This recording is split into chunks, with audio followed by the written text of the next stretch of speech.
Bien, vamos entonces a, por acá, ya, vamos a proyectar nuestras diapositivas para, sin mayor preámbulo, empezar, porque es bastante el tema, y luego ya no lo terminamos, o todo el apuro. Ya, espérense. Me confirman ya, si ya están visualizando la pantalla completa. Ya está. Ahí estamos con pantalla completa, ¿verdad, hijos? Ya está. Muy bien. Ya, ahí estamos. Bueno, ese es el tema que vamos a trabajar hoy.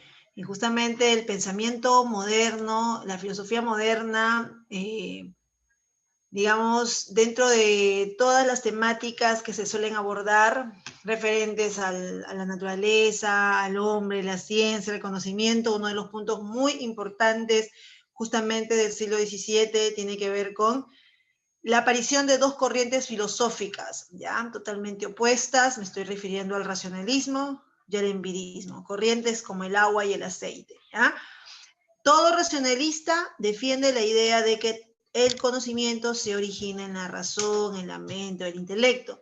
Y todo empirista señala que el conocimiento se origina en los sentidos, las sensaciones, las impresiones. Ahí tienes el racionalismo francés de Renato Descartes y el empirismo inglés de John Locke. Pero también estás notando por acá un perfil, ¿no? Doble, que da tanto para el racionalismo y tanto para el empirismo. ¿Sabes quién es él? ¿Sabes quién es este filósofo alemán que pertenece a la Ilustración? ¿Quién es? Es Emmanuel, claro, Emmanuel Kant. Y él aparece con una postura ecléptica, con una postura, digamos, conciliadora, una postura que lleva a digamos, a unir o a fusionar principios racionalistas y principios empiristas con esta postura, con el a priorismo kantiano. O sea, el apriorismo es una postura nociológica intermedia entre el racionalismo y el empirismo, ¿no? Las corrientes mencionadas, racionalismo y empirismo, corresponden a la filosofía del siglo XVII, y la filosofía kantiana ya corresponde a la filosofía del siglo XVIII. ¿Ya, chicos? Muy bien, muy bien. Ya, entonces vayamos viendo. Ya está. A ver, pasamos por acá. Quiero que observen el siguiente esquema. ¿Ya? Ya, entonces por acá, entonces vayamos por acá, avanzamos y quiero que observen este esquema. ¿Ya? Este esquema, traten de revisarlo, ¿ya? Ya traten de revisarlo, ahí vamos viendo por acá la filosofía moderna. A ver, para poder anotar dónde está la barrita, acá está. Ya, muy bien. A ver, un ratito.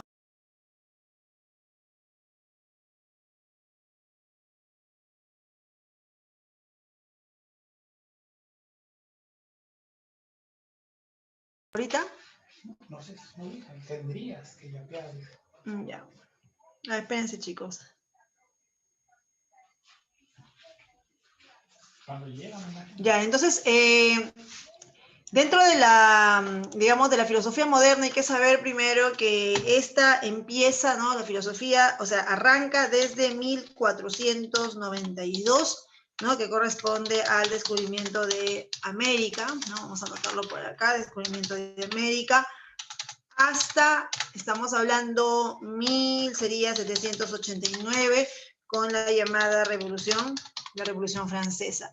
Corresponde también esta etapa a un modelo de sociedad vigente, ¿no? Me estoy refiriendo a la sociedad capitalista. La sociedad capitalista, ahí lo tenemos, ¿correcto? Muy bien. Ya, y dentro del plano del pensamiento,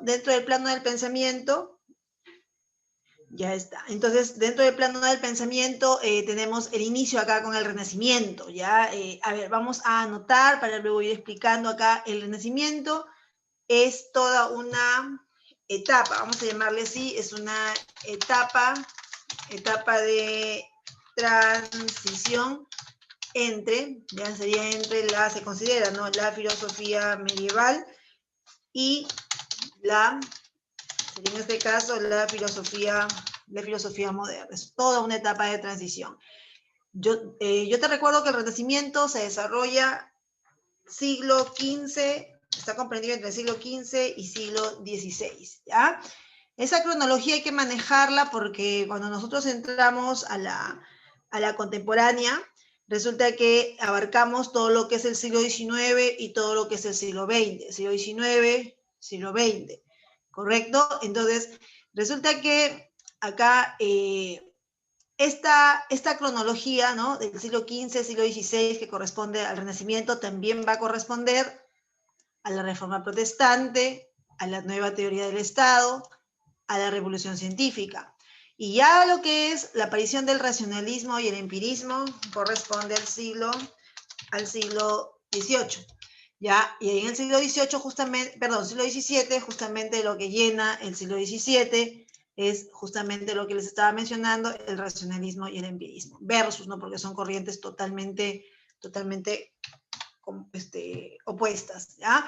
Y por acá tenemos el siglo XVIII con la Ilustración, tanto la Ilustración francesa como la Ilustración alemana, pero nosotros nos centramos básicamente en el estudio de la Ilustración alemana, ya acá, con Kant, y por ahí también podríamos mencionar el idealismo alemán de Hegel. Chicos, ¿quién empieza el pensamiento moderno? ¿Quién lo empieza el pensamiento moderno? ¿Qué dicen ustedes? ¿Quién empieza el pensamiento moderno? ¿Qué dicen? Ahí lo pueden anotar, obsérvenlo. ¿Quién está como el primer filósofo moderno? Nicolás de Cusa. ¿Y quién termina? ¿Ya? ¿Quién lo termina? A ver, ¿saben qué? Ya, ¿y quién lo termina? A ver, Hegel. Hegel, este es el último, pues, claro, es el último, ni hablar, Hegel es el último, ¿ya? Y acá también tienes que saber que hay un filósofo que está considerado como el padre del tema del día de hoy, el padre de la filosofía moderna. ¿Quién está considerado como el padre de la filosofía moderna, chicos? ¿Qué dicen? ¿Está Renato Descartes? No se vayan a olvidar, el primer filósofo, el último filósofo y el padre, ¿ya? El padre de la filosofía moderna, ¿ya? Que es Renato Descartes. Y luego ya pues ahí se entra a toda una explicación de las ideas de los filósofos renacentistas. Tienes también a Giordano Bruno, a Francis Bacon, pero no te olvides que de los tres renacentistas hay uno que es considerado el renacentista más importante. ¿Quién es ese renacentista más importante? ¿Qué dicen? A ver, ¿quién de los tres, Cusa, Bruno o Bacon, quién está considerado como el más importante? ¿Qué dicen? A ver. Pueden escribirlo. Ponemos un corazoncito por acá. Ya le vamos a poner un corazoncito. ¿Quién es Giordano Bruno, verdad, muchachos? A ver, vamos a ver si es cierto. Parece, ¿no? Parece. Bacon es un destacado científico de la época, considerado el padre del método experimental. Bacon junto a Galileo Galilei, ambos son padres del método experimental. Pero ya la historia, pues los analistas, ¿no? Además, Bruno por su entrega al conocimiento, tanto así que hasta le valió su vida, ¿no? Él fue condenado a ser quemado vivo por orden de la Santa Inquisición, ¿ya? Muy bien, por tener ideas totalmente contrarias a las de la Iglesia Católica, ¿ya? Y luego vamos a encontrar por acá la Reforma Protestante con Martín Lutero, ¿no? Con este teólogo y al mismo tiempo filósofo, y por acá también a Juan Calvino, ¿no? Uno es alemán, el otro es francés, y por acá la nueva teoría del Estado con el italiano Nicolás Maquiavelo, considerado el padre de la política moderna. Tienes a Tomás Moro, por acá Tomás Campanella, ambos considerados socialistas utópicos.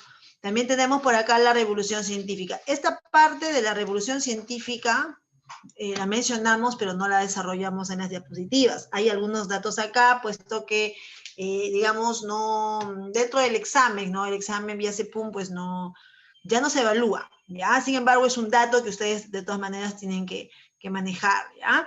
Y dentro del racionalismo tenemos a Renato Descartes, tenemos a Baruch Spinoza, tenemos a Guillermo Leibniz. Y dentro del otro grupo aparecen los empiristas John Locke, aparece George Berkeley, y aparece también David Hume, ¿ya? Ahí está, David Hume. Muy bien. Y por acá terminamos ya con la ilustración alemana de Kant y por ahí tenemos a Hegel. No olviden las características de la ilustración: confianza en la razón y fe en el progreso social. Y por ahí se sientan también las bases para la Revolución Francesa. Muy bien, este es un esquema de presentación, siempre les he dicho a mis alumnos, lo mismo les digo a ustedes, lo mismo les digo a ustedes, traten de imprimirlo, ténganlo ya hasta ahorita. ¿Cuántos esquemas tienen? Ya tienen 4 esquemas desde el primer tema que hemos trabajado. Ténganlo la impresión y revisen, repasen. Ustedes con eso se van a defender, porque a veces te preguntan, ¿son racionalistas? ¿No son racionalistas? ¿Son empiristas? ¿No? Último filósofo de la filosofía moderna, ¿no? O italiano, renacentista más importante. Entonces, eso básicamente. ¿Ya, hijos? Muy bien. Ya, entonces vamos a borrar por acá para poder entrar de una vez, si no ya nos gana el tiempo y eso es lo que menos queremos, ¿no? Queremos cumplir como debe de ser, entonces pasamos por acá. Ya está. Entonces, de este esquema vamos a comenzar 1, renacimiento, y así 2, 3, no vamos a ir trabajando todo eso en secuencia y por eso ahí presentamos lo que sigue. Ya, muchachos, ya está. Entonces, el renacimiento. ¿Qué significa el renacimiento para ustedes? El renacimiento para ustedes. ¿Qué dicen? ¿Qué dicen? A ver, el renacimiento, pueden escribirlo para ustedes. ¿Qué significa el renacimiento? A ver. Al hombre. Ya, otra idea. A ver, renacimiento. El término deriva de la voz griega renaceré. No, latín sería renaceré. O sea, renacer. ¿Renacer qué? Innovar qué, resurgir qué. Es un renacer. Acuérdate que la etapa anterior se le llamaba etapa del oscurantismo científico, donde la ciencia se opaca, se trunca. El renacimiento, claro, de las ideas, sobre todo, ¿saben qué? El renacer de las ciencias, las artes, las letras, ¿no? De eso se trata. Entonces, el hombre renacentista es un hombre dinámico, es un hombre curioso, es un hombre que está predispuesto, ¿no? a conocer el mundo, a descubrir los más grandes secretos de la naturaleza, ¿no? Ese es el hombre renacentista. ¿Ya? Entonces, el hombre renacentista no tiene esa característica, ¿no? De su manera de pensar, se deja guiar más por la observación, ¿no? O sea, por lo que ve, más que por cuestiones sobrenaturales. O sea, hay un cambio, en otras palabras, de mentalidad. Pero también tienes que saber, mira, tienes que saber que hay hechos históricos que han tenido que suceder en el mundo para que los historiadores llamen a esta etapa también renacimiento, ¿no? Entonces vamos a anotar por acá hechos que favorecen, ¿no? Hechos que favorecen la aparición del renacimiento, o hechos que marcan también, ¿no? La época renacentista. Entonces, entre estos hechos, ya vamos a trabajarlo así. Entonces, ¿qué sucedió? ¿Qué pasó? ¿No? ¿A qué se refiere? ¿No? ¿Qué acontecimientos pasaron en el mundo para que se dé, ¿no? Conjuntamente esto y se le llame, ¿no? Renacimiento. Uno de los hechos por acá tenemos por ejemplo, la revolución científica y también tecnológica. Revolución científica y tecnológica. En el plano científico, si es que ustedes, digamos, se acuerdan, ¿no? En el plano científico tenemos por acá donde está la revolución astronómica. O sea, acá tenemos el aporte de Nicolás Copérnico en su obra de la revolución de las orbes celestes, aportar al campo astronómico con la teoría heliocéntrica, contrario a los medievales. Los medievales, ¿qué teoría defendían en el campo astronómico? Díganlo con confianza. ¿Qué dicen? ¿Qué teoría contraria, no? ¿Qué teoría contraria defendían ellos? La teoría la teoría geocéntrica. O sea, Dios es para los medievales quien con su infinito poder pone la Tierra en el centro del universo y todos los planetas, incluyendo el Sol, giran alrededor de la Tierra. O sea, es totalmente diferente, ¿no? Acá se trata de afirmar, ¿no? Que el Sol, pues, es centro del sistema y los planetas, incluyendo la Tierra, giran alrededor del Sol. O sea, revolucionó el campo astronómico. Y en el campo tecnológico, lo que yo te puedo anotar acá como ejemplo, ¿no? Como ejemplo, está acá nada más, mira. Tienes, por ejemplo, acá la invención de la de la imprenta con Johann Gutenberg. En el campo tecnológico también se da la invención de las armas de fuego, algunas técnicas de minería, técnicas de bombeo, ¿no? Tecnología, todo lo que es tecnología. Pero sobre todo la invención de la imprenta, que es un hecho bien importante, ya que antes, o sea, dentro de la sociedad medieval se marcaba el vínculo maestro y alumno, solo maestro y alumno. Con la invención de la imprenta, el nuevo vínculo sería autor y lector, ¿no? Y con ello, pues, se trata ya de dar cierta libertad a las personas para que puedan tener una lectura libre, ¿no? Una libertad, ya no al mando, ya no bajo la autoridad, ¿no? Del clérigo, del sacerdote o del escolasta. Otro hecho son los descubrimientos los descubrimientos geográficos. Ese es otro hecho. Los descubrimientos geográficos. Cristóbal Colón, navegando nuestras aguas, en vez de irse al más allá, se vino al más acá, ¿verdad? Descubriendo América. Bueno, ni descubrir, ¿no? Llegó a América, ¿no? Y con ello, pues, lo importante aquí es rescatar que el hombre, ¿no? El hombre europeo, al llegar a las tierras americanas, amplía su visión del mundo, amplía, ¿no? Digamos, el conocimiento, se da cuenta que hay nueva flora, nueva fauna, nueva cultura por conocer, o sea, entra el tema del conocimiento. Y por acá tenemos también, la fragmentación de Europa, en estados. Al caer el poder de la iglesia, los estados se independizan y comienzan pues a erigir sus propios gobiernos y surgen propuestas políticas, ¿ya? Ahí tienes a Maquiavelo, Tomás Moro, ¿no? Defendiendo un modelo socialista, otros defendiendo un modelo de monarquía absoluta, defendiendo por ahí la democracia, son posturas, ¿ya? Y por acá tienes también, mira, observa, contribuye a la difusión de, comienza en Italia, siglo XV, siglo XVI, que ya lo habíamos explicado. Contribuye a la difusión, dice, la emigración de personas con formación clásica griega a Europa, los viajes, tiene que ver con las expediciones de Colón, y por acá la invención de la imprenta. O sea, ¿qué es esto, no? Hay que relacionarlo ahí. Para los renacentistas, el hombre, ojo, para un renacentista, el hombre, ¿ya?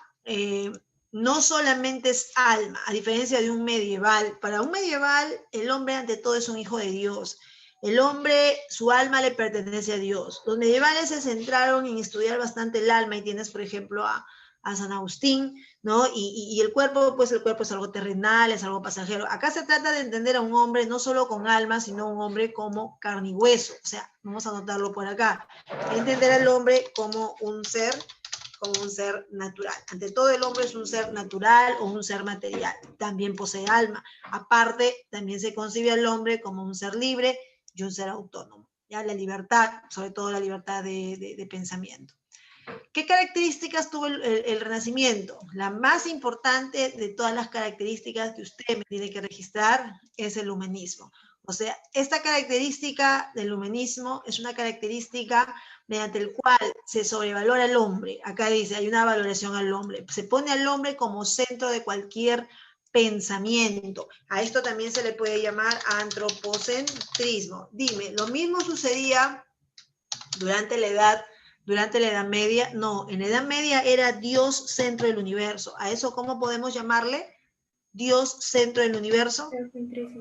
Teocentrismo. Dios y el mundo, Dios y el hombre, Dios y la naturaleza, Dios y la libertad, Dios y la creación. Acá es el hombre y Dios, no es Dios y el hombre y Dios, el hombre y su libertad, el hombre y el mundo, el hombre y la naturaleza. El hombre es la característica más importante del Renacimiento, ¿ya? Y también admiración a la cultura grecolatina, sobre todo a la cultura griega, ¿no? Griega, que reviven nuevamente los conceptos. Ahí tienes el ilozoísmo de Tales reflejado en Giordano Bruno, ¿no? Tienes también valoración a la observación. Un renacentista está convencido que el conocimiento se funda en lo que ve, no en lo que no ve. Por ejemplo, un medieval se dedica a estudiar la metafísica, Dios, el alma, ¿no? Metafísica, Dios, el alma. Y sabemos que la metafísica, pues, juega con realidades abstractas, ¿no? Que el hombre no puede ver. Y acá justamente puedo añadir en este tema, ¿no? De valorar la observación, entra, ahí aparece Bacon, pues, ¿no? Como creador del método experimental. ¿Quién está ahí como creador del método experimental? Justo les acabo de decir, Francis Bacon. ¿Ya, chicos? Sí, ¿cuál es el primer paso del método experimental, muchachos? ¿Cuál es el primer paso del método experimental? La Primer paso, observación. la observación. Ahí está, pues, o sea, está bien asociado. Ustedes tienen que anexar lo que se ve. Todo conocimiento es verdadero porque se ve, se somete a prueba empírica. Caso contrario, no es verdadero, es falso, ¿ya? Y tienes por acá la libertad de razonar, es otra característica. ¿Qué sucedió con la razón durante la edad medieval? ¿Qué sucedió con la razón durante la edad medieval? Estaba al servicio de la fe, la razón al servicio de la teología. No había libertad de pensamiento. El hombre tenía que usar su lógica, sus ideas, su pensamiento para demostrar que Dios existe. Aquí la razón se separa, es libre. El hombre es capaz no solamente de conocer a Dios, si quiere lo estudie, si no, no, pero también puede conocer el campo político, el campo social, el campo geográfico, el campo científico, o sea, abarca otros ámbitos del conocimiento. Y con ello desprecio la autoridad medieval. Acuérdense esa diferenciación que estamos marcando acá con el pensamiento de los medievales, porque eso es lo que se busca que ustedes puedan llegar a entender, ¿ya? Muy bien, entonces vamos por acá, borramos por acá y entramos por acá. Ya, a los representantes, ahorita estamos entrando a los representantes del Renacimiento. ¿Ya, chicos? Muy bien, muy bien. A ver, vamos a poner por acá. Ya, tenemos tres figuras. Nuevamente, Nicolás de Cusa, correcto, ya está. Tenemos a Giordano Bruno, Francis Bacon. Vamos con el primero, ya de una vez directo. Vamos acá al resumen de las ideas. No, ustedes están por ese resumen acá, yo lo sé. Explicación de conceptos. Él fue el primero, este pensador alemán, fue el primero que rechazó la tesis del cosmos finito y el geocentrismo de los medievales. Fue el primero que rechazó el cosmos finito y el geocentrismo medieval. Y dentro de sus ideas, él propone la docta ignorancia. Cuando te pregunten, ¿no? La docta ignorancia, no, pero ¿qué significa la docta ignorancia en Cusa? Ya, la docta ignorancia, vamos a anotarlo así, se interpreta el hombre, porque lógicamente está hablando del hombre, el hombre es culto y a la vez es ignorante. El hombre es culto y a la vez ignorante. O también es así, ¿ve? El entendimiento es incapaz de conocer a Dios. El entendimiento es incapaz de conocer a Dios. Lo que está diciendo Cusa es que el ser humano no tiene un conocimiento infinito, un conocimiento ilimitado acerca de la realidad. Por eso dice la opinión humana es limitada. Me hace acordar a una especie de Sócrates, una especie de solo sé, docto, que nada sé, ignorante. Pero acá se trata de ignorar a Dios. El ser humano puede conocer la naturaleza, puede conocer lo físico, lo observable, pero lo que no puede conocer, y esa parte ignoramos, o sea, somos doctos porque conocemos la naturaleza, pero somos ignorantes al mismo tiempo porque la metafísica no podemos conocer. Y en ese campo de la metafísica estaría Dios. Ahí está, correcto, ¿no? Eso es lo que ustedes tienen que interpretar. De ahí que el conocimiento es solamente conjetural. ¿Qué es una conjetura? Una conjetura es algo hipotético, es algo no probado, es algo posible, ¿no? Pero que no está confirmado, es solamente provisional. Son conocimientos provisionales, no hay nada certero, no hay nada cierto. ¿Ya, hijos? Concibe a Dios, ya, Dios para él, ya acá, Dios, unidad de contrarios, ¿no? Dios es la unidad de, o sea, en Dios está todo. Dios está todo. O sea, como Él es el creador, se supone que Dios concentra los máximos y los mínimos de la naturaleza. Dios es perfecto y crea lo imperfecto, que es la materia, o sea, Dios es perfecto e imperfecto al mismo tiempo, finito e infinito al mismo tiempo, o sea, los contrarios en Él. Y el universo, creado, no creado por Dios. Los dos son infinitos, pero distintos, o sea, lo que vamos a notar acá para que tú lo visualices bien, Dios para Él es diferente al mundo, llámese mundo o llámese universo. Vamos a poner el símbolo de diferente por acá. Diferente, ahí está. Dios es diferente al mundo. Ambos, Dios, mundo, universo, ¿no? Ambos son distintos, separados, pero al mismo tiempo son infinitos, ¿ya? Llamando a Dios el absoluto, llamando a Dios el creador, ¿no? Y el mundo, pues, creado por Dios. O sea, lo que yo noto que es una separación de Dios-mundo, ¿no? Eso es lo que yo estoy notando acá. No va a ser lo mismo en Giordano Bruno. En Giordano Bruno, Dios y el mundo son lo mismo. Ahora, vayamos con Giordano Bruno. Él es materialista, él es monista, él es racionalista, él es ilosoísta, él es panteísta. Me quedo con él. A mí me dice, profesora, sintetíceme a Giordano Bruno. Ya te puedo decir estos 5 datos de Giordano Bruno que van a estar explicados acá en las ideas. Solo que ella es un micro resumen, diría yo, ¿no? Ya, entonces mira, Giordano Bruno como materialista, esto es lo que yo quiero que ustedes aprendan. ¿Por qué es materialista Giordano Bruno? Porque afirma Giordano Bruno que el mundo, el universo, está hecho de elementos materiales y todo es una mezcla homogénea. Está hecho de agua, está hecho de aire, es también aire, tierra, está hecho de aire, tierra, fuego, y el elemento que integra, el elemento que une los elementos, el éter. Esto es materialismo, porque el universo se compone de todo lo que es materia. No hay cabida, digamos, a un principio espiritual, a un alma ajena a la materia, no, todo es materia. Ya es una postura ¿no? diferente a los medievales, ¿no? Porque el medieval pues habla de cuestiones separadas, ¿no? La parte material y la parte divina. Acá no. Además, por acá estoy leyendo que es ilosoísta, ¿no? Como ya te expliqué el materialismo, vamos viendo por acá. Esa materia, o sea, estos elementos no son estáticos, están en movimiento. El movimiento del mundo, esta palabrita mundo es como si te dijeran, ¿no? El movimiento del mundo, dice, ¿no? Porque a veces no lo entendemos, ¿sabes qué querrá decir este filósofo? Es como si te dijeran el movimiento de la materia, el movimiento del universo, el movimiento de la naturaleza, ¿correcto? De la naturaleza. Él te dice que todo este movimiento se debe a un principio espiritual en la misma materia, o sea, no es que sea un espíritu aparte de la materia, no. La misma materia tiene energía, la misma materia tiene fuerza, tiene un espíritu implícito que hace que las cosas cambien, que las cosas se muevan.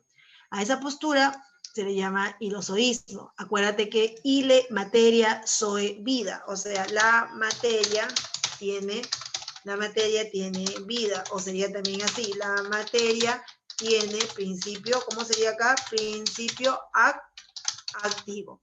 ¿Ya? La materia, o también pongan así, la materia, mira esas posibilidades, la materia posee, sería en este caso movimiento propio.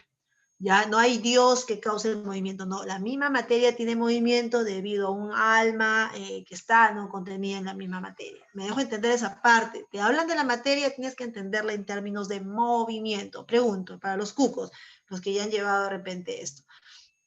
Ya, pregunto. Díganme ustedes, ¿quién fue el filósofo que pensó lo contrario? Díganme ustedes, ¿quién fue el filósofo que pensó lo contrario? La materia no tiene principio activo, la materia no se mueve.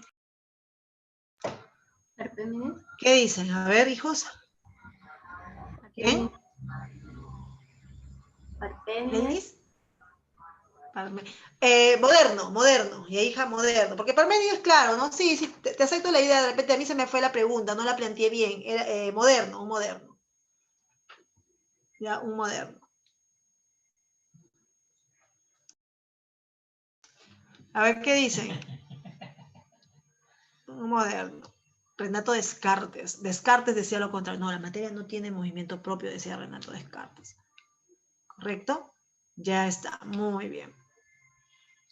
Ya, entonces, ¿qué más podemos por acá? ¿Qué más podemos por acá? Panteísta y monista. Ahora, eso tienen que entenderlo ustedes, ¿ya? Entonces, pero en el caso de Descartes, cuando él dice, la materia no tiene movimiento propio, ahí Renato Descartes invoca a Dios como causa del movimiento, Dios como motor que impulsa el movimiento de la materia. Diferente, ¿no? Acá es una materia que tiene implícitamente el movimiento, el alma, el espíritu, la energía, la fuerza.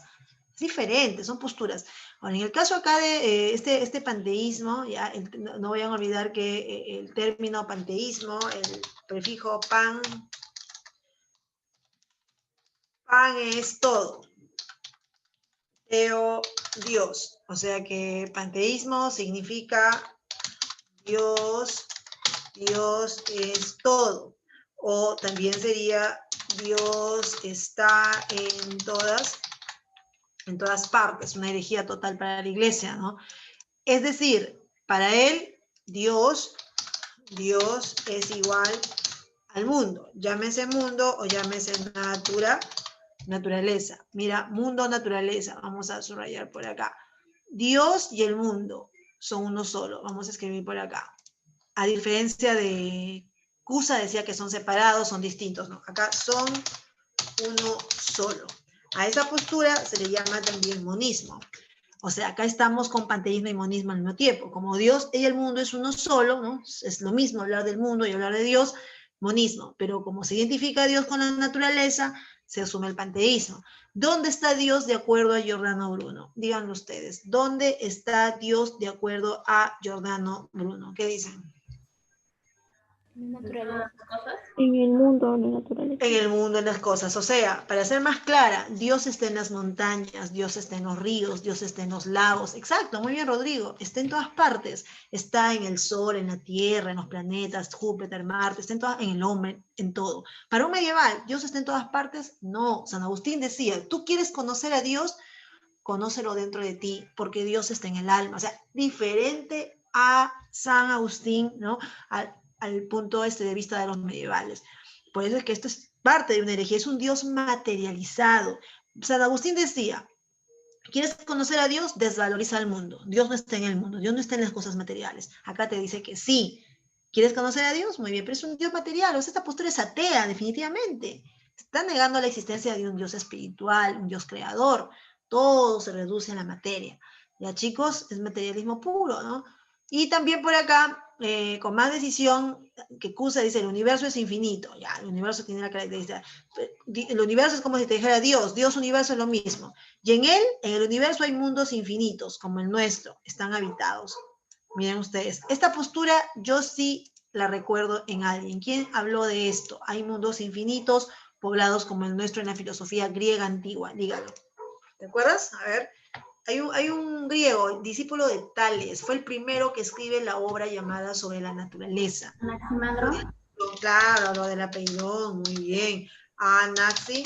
Anaximandro. Ahí tenemos entonces a Anaximandro, miren ustedes. Ya, y bueno, esos son algunos puntos, ya, entonces ya te expliqué el materialismo, el monismo, el idiosoísmo y el panteísmo, y el racionalismo, porque él dijo que la fuente más segura del conocimiento es la razón, pues por algo es racionalista. O sea, ya se anticipan, pues, ¿no? Lo que más adelante ya lo sistematiza Renato Descartes, ¿ya? Muy bien. Ahora, en el caso de Francis Bacon, ya vamos a anotar brevemente algunos datos de Francis Bacon. No olvidar que Francis Bacon es el padre del método. Bacon es el padre del método experimental. ¿Ya? Eso es uno. Está considerado también Bacon como padre del método inductivo. En este caso sería razonamiento, ¿no? Razonamiento o lógica le dicen también, ¿no? Vamos a anotarlo así como les evalúan, ¿ya? La lógica inductiva. Está considerado también, bueno, él es empirista. Algunos dicen que él es el fundador del empirismo, pero otros dicen no. El verdadero fundador del empirismo es, ¿qué dicen ustedes? El verdadero fundador del empirismo es John Locke, ¿ya? Muy bien. Entonces vamos viendo por acá algunas ideas que quiero que notes. Por ejemplo, esta idea que está por acá dice, presenta una lógica inductiva, ya, por algo es el padre de la lógica inductiva, que se opone a la deducción de Aristóteles, a la lógica aristotélica. Para él la lógica de Aristóteles no permite que el hombre pueda descubrir algo nuevo. ¿Por qué? Porque ese tipo de razonamiento deductivo parte ya de la premisa mayor donde está el conocimiento ya dado. ¿Se acuerdan ustedes en Aristóteles, por ejemplo? Dice, todo hombre es mortal. Ahí nada más, cualquier hombre que usted mencione, vamos a decir que es mortal. Cualquier hombre, o sea, no hay nada que descubrir. ¿Te das cuenta? Todo hombre es mortal. Sócrates es hombre. Conclusión, Sócrates es mortal. Aplicó la regla nada más de la deducción. Y en la inducción partes de casos particulares, de observación de casos concretos, para concluir, descubrir leyes generales. O sea, permite para Bacon la inducción descubrir algo nuevo, ampliar el conocimiento, diferente a la deducción. Por eso la llegó a refutar, por eso rechazó la lógica de Aristóteles. ¿Cómo decirle? La lógica de Aristóteles no sirve, en otras palabras, ¿ya? Bueno, y otro de los puntos acá, no se vayan a olvidar, él plantea también distinguir los 4 ídolos. ¿Qué es un ídolo? Lo anoto por acá, en la parte superior, por acá. Ya, ¿qué es un ídolo? En Bacon. No me vayan a decir que un ídolo es una... A ver, repito, ¿ya? Porque me llaman por acá.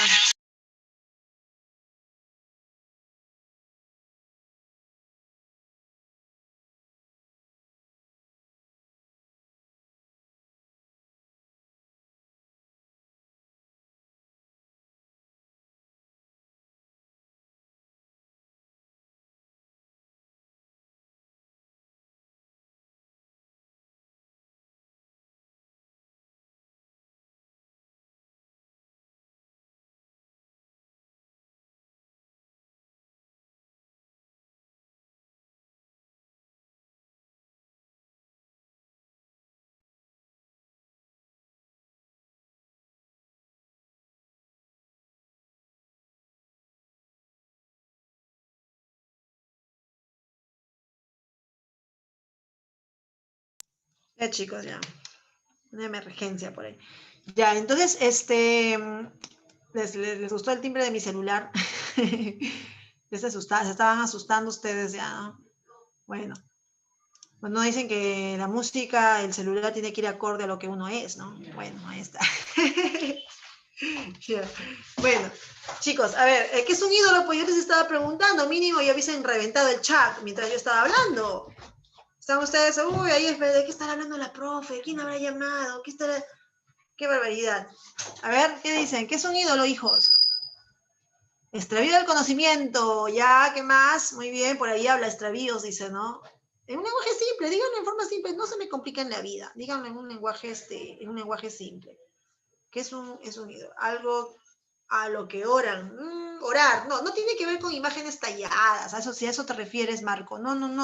No tiene que ver con de que yo me inclino a una imagen. No. Tampoco tiene que ver ídolos con personajes que yo admiro. De repente admiro a un político, al presidente, de repente a Sagasti, o admiro a Mario Vargas Llosa, o admiro a Susy Díaz. No, ahí está. Por ejemplo, ya lo dijo Isabel. Un ídolo viene a ser una idea. Un ídolo es una idea falsa, una idea errónea de la mente. A ver, reviéntenme el chat con ideas falsas. Empiezo yo. Santa Claus, ¿no? Santa Claus existe. Ya. A ver ustedes, ideas falsas. Otro, las sirenas existen. A ver, otra idea falsa. Ella me ama. ¿Cómo que ella me ama? Total. Pensando en ella. No la suelta, suéltala ella, suéltala. Muy bien. A ver, otra idea falsa. Los duendes. Los duendes. ¿Ya? ¿Qué más? Las sirenas, las brujas, claro, ¿no? Pero ¿saben qué? Ya, ¿saben qué? Mira, yo te voy a decir algo, ¿ya? Esto de las ideas falsas en Bacon, baja el volumen, por favor. Ya, esto de... A ver. Se escucha un retumbe. Bueno, esto de las ideas falsas, chicos, de Bacon fue como un ataque a los medievales. ¿Por qué? Porque los medievales tenían en mente la idea de que la Tierra es inmóvil. Para él, idea falsa. De que la Tierra es plana. Para Bacon, idea falsa.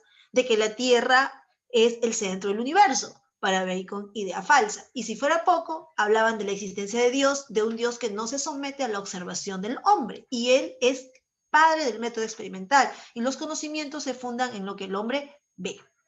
¿Te das cuenta? Cantidad de ídolos, ideas falsas. Así estará la mente del hombre. Si queremos que el conocimiento científico y el conocimiento filosófico progrese, lo que debemos hacer es destruir y acabar con los ídolos de la mente, que obstruyen el avance de la ciencia. Vayamos, son 4 ídolos, ¿ya? Ya, tienes que aprender, él los clasifica. ¿Ya? Por ejemplo, tienes el ídolo de la tribu, ídolo de la caverna, tienes el ídolo del mercado y tienes el ídolo del teatro. Vayamos viendo por acá. Entonces, ídolo de la tribu. Vamos con el primero por acá, ídolo de la caverna. Por acá, ídolo del mercado. Más abajito, ídolo del teatro. Ahí tenemos los 4 ídolos. A ver, vayamos viendo. ¿De qué trata el ídolo de la tribu? Este ídolo es un ídolo que forma parte de nuestra propia naturaleza de seres humanos. Nosotros tenemos un conocimiento que vamos desarrollando en base a nuestros sentidos, en base a nuestra observación. Se guía básicamente por los sentidos. O sea, este ídolo tiene que ver con la falsa percepción, que a través de los sentidos nos lleva a creer en ideas falsas. Por ejemplo, la ilusión óptica, ¿no? De ver un lápiz quebrado introducido en un vaso con agua. O también el ejemplo que yo estoy trabajando y lo anoto, por ejemplo, ver, porque tiene que ver con los sentidos, es parte de nuestra propia naturaleza. Ver, ¿hola? ¿Están por ahí? Ja, ja, ja, ¿no? Ja, ja, ja. ¡Qué risa! ¿Quién está por ahí? Jasmine, apaguen su audio, por favor. ¿O quién está por ahí? Jajaja, jijiji. Sí, pues, con la regla, una regla virtual me voy a crear. Debe haber el icono ahí, así como hay una manita, una carita, una regla virtual. Plomo, reglazo.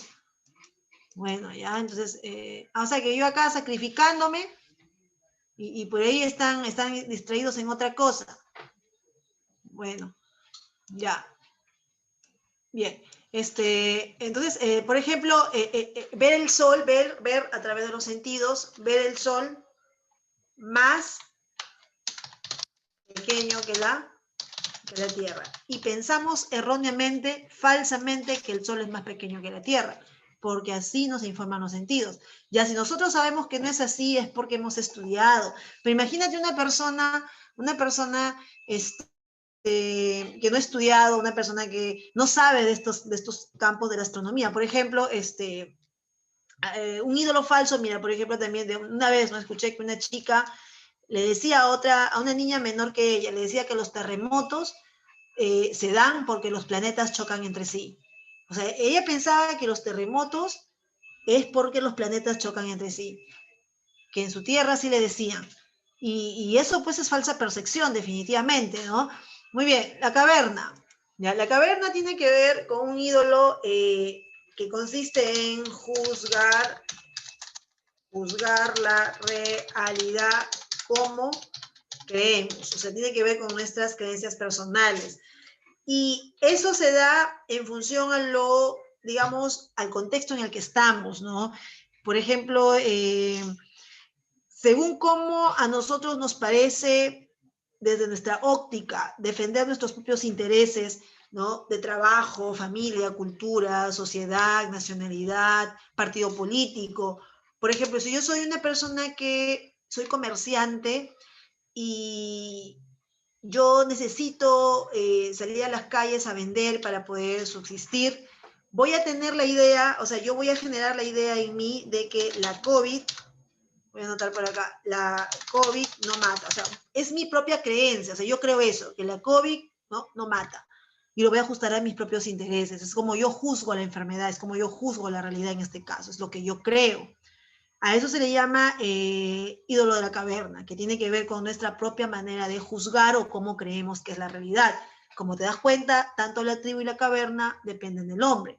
La tribu, repito, tiene que ver con nuestras fallas sensoriales o malas interpretaciones de los sentidos, y la caverna tiene que ver con nuestras creencias personales, ¿correcto? Ya, y el ídolo del mercado es un ídolo que se da por contacto recíproco con los demás hombres. Ante todo, el hombre es un ser social. El hombre está en contacto con los demás hombres. Es un tipo de ídolo en el que influye la vida social en nuestras ideas, ¿no? Por ejemplo, acá puedes tomar ejemplo los estereotipos sociales. Resulta que este tipo de ídolo es un ídolo que se transmite de generación en generación, se da por el contacto social. Por ejemplo, un estereotipo sexual, quise poner acá, estereotipos sexuales. Por ejemplo, un estereotipo sexual dice que el varón es el sexo fuerte y la mujer es el sexo débil, que la mujer llora, el hombre no llora, de que la mujer está hecha para la casa y el hombre está hecho para la calle, de que la mujer el hombre es el proveedor del hogar y la mujer es la reproductora del hogar. O sea, esas ideas que se transmiten, ¿no? De los padres a los hijos a sus hijos y así, ¿ya? O también, otro ejemplo, puede ser ahorita creer, por ejemplo, o divulgar, vamos a ponerlo por acá, falsa información en las redes sociales de internet. Divulgar. Sí, ¿no? Eso se presta porque todo eso es social, pues todo eso es social, ¿no?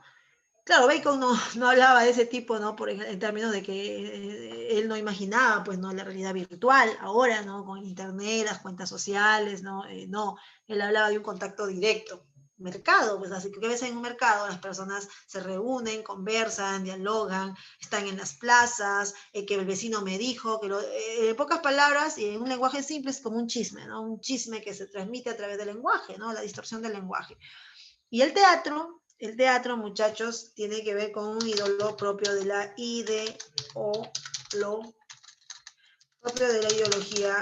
ideología vigente.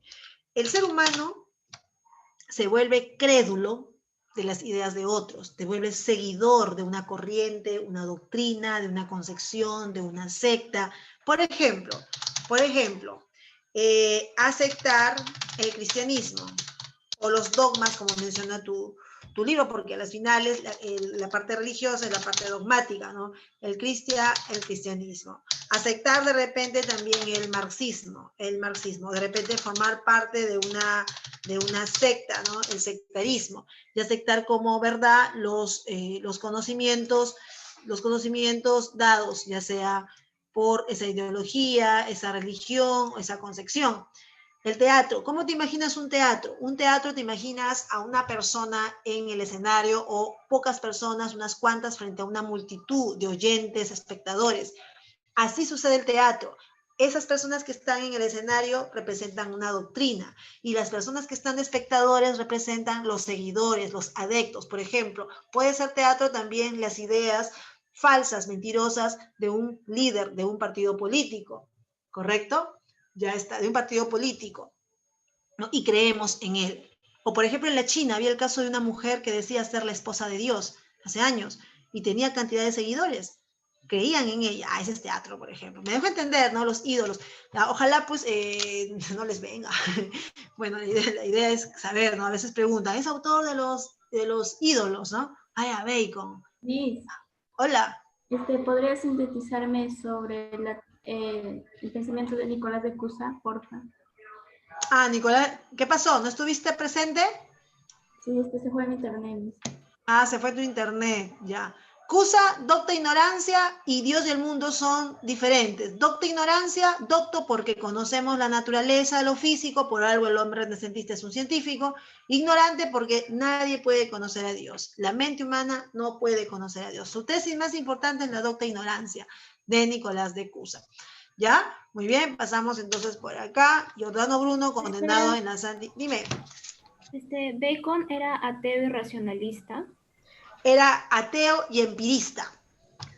Él no es racionalista. Bruno es racionalista, por si acaso. Gracias. Ya está. Condenado en la Santa Inquisición por decir que el universo era infinito, a ser quemado vivo, ¿no? Él murió por causa de la ciencia. Ahora entramos acá brevemente a la Reforma Protestante. La Reforma Protestante con el alemán teólogo y filósofo Martín Lutero y por ahí el francés Juan Calvino. Ya, la Reforma Protestante es un anticatolicismo. Están en contra de la, bueno, vamos a ponerlo directo, del Papa, ¿no? Porque en el libro dice en contra de la autoridad papal, no el libro del segundo, bueno, en contra del Papa, la autoridad del Papa. Está en contra de la idea de imágenes talladas, en contra de la idea de mantos sagrados, de la idea de purgatorio, o sea, se oponen a la doctrina catolicista. Ellos inician la religión protestante o el protestantismo en el mundo. Ahí tienen ustedes a su iniciador, Martín Lutero.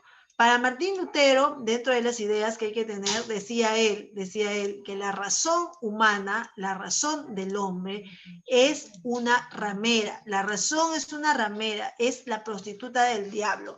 Él está insultando a la razón y le insulta porque la razón es astuta e increpa la fe del hombre, plantea dudas al hombre.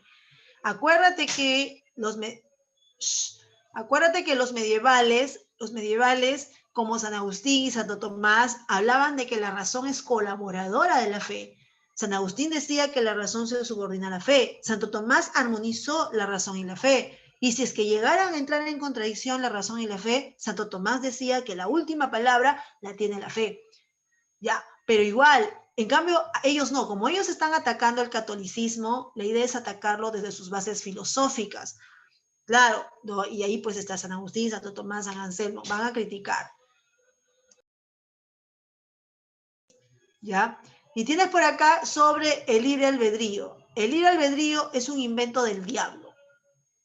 ¿Eso decía San Agustín, chicos? ¿Eso decía San Agustín del libre albedrío, que el diablo lo ha inventado? ¿O decía que la libertad es un atributo dado por Dios al hombre y que lamentablemente el hombre no sabe usar su libertad y cae en el pecado, porque la libertad le lleva a elegir el mal, pecando de esta manera? Y él está diciendo que no, que el libre albedrío no se le atribuye a Dios, sino es un invento del diablo, y que por supuesto también aleja al hombre de Dios. ¿Te das cuenta de esa situación? Lo estamos analizando.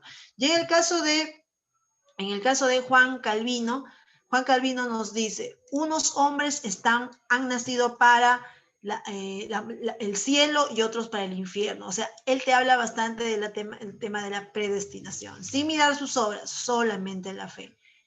También se puede hablar de la predestinación del preuniversitario, ¿no? Unos han nacido para ingresar y otros han nacido para no ingresar, o el tema de la predestinación.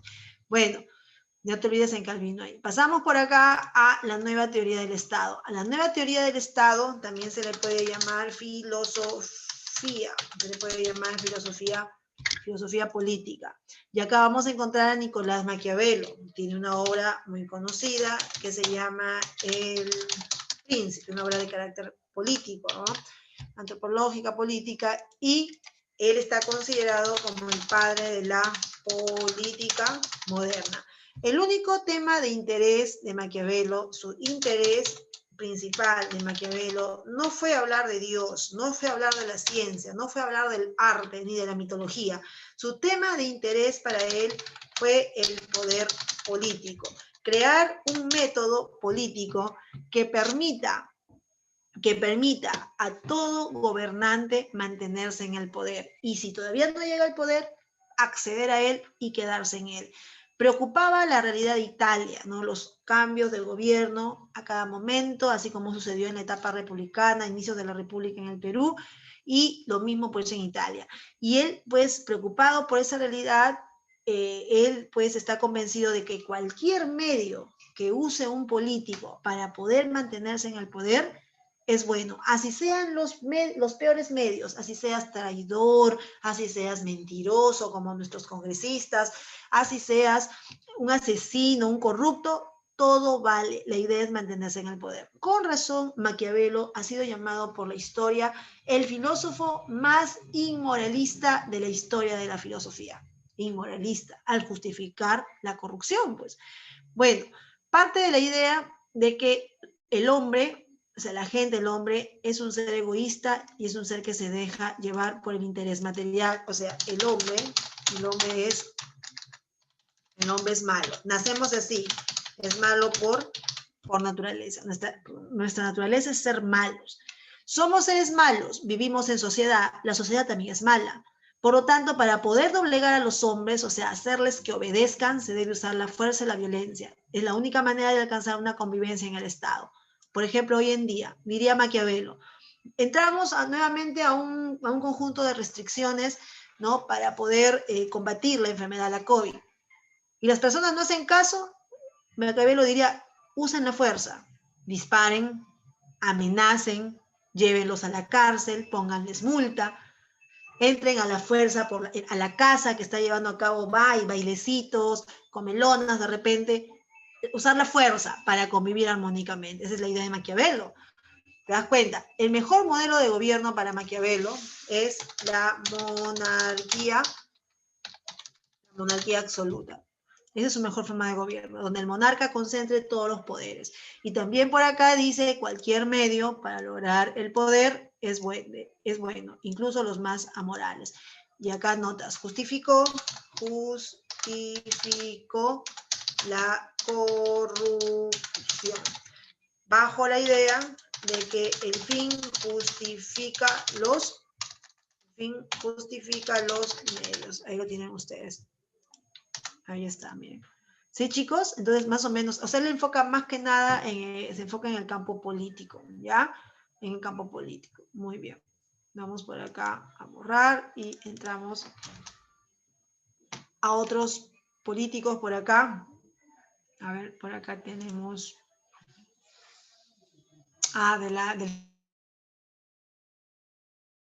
que todos los políticos son corruptos. Todos los que llegan ahí están, ¿cómo te digo?, vinculados siempre a algo que no es debido. Es bien difícil, porque los que son honestos los retiran de carrera al toque. El honesto se retira al toque. Rapidísimo. Es de verdad que, bueno, no estoy conforme con esa idea definitivamente, ¿no?, de que el fin justifique los medios. Pero a veces también es necesario mentir para poder acceder al poder. Así es. Sin la mentira eso no funciona. Se ha quedado eso como un lema, ¿no? Todos los políticos son mentirosos. Así es. Bueno, mira, tienes por acá a Tomás Moro y a Tomás Campanella. Los dos son socialistas utópicos. Socialista utópico, solo que Moro es el primer socialista utópico y Campanella expone una utopía de carácter socialista. O sea, los dos son. Acuérdate que el término utopía, es más, acá Tomás Moro escribe esa obra, ¿no? La obra llamada Utopía.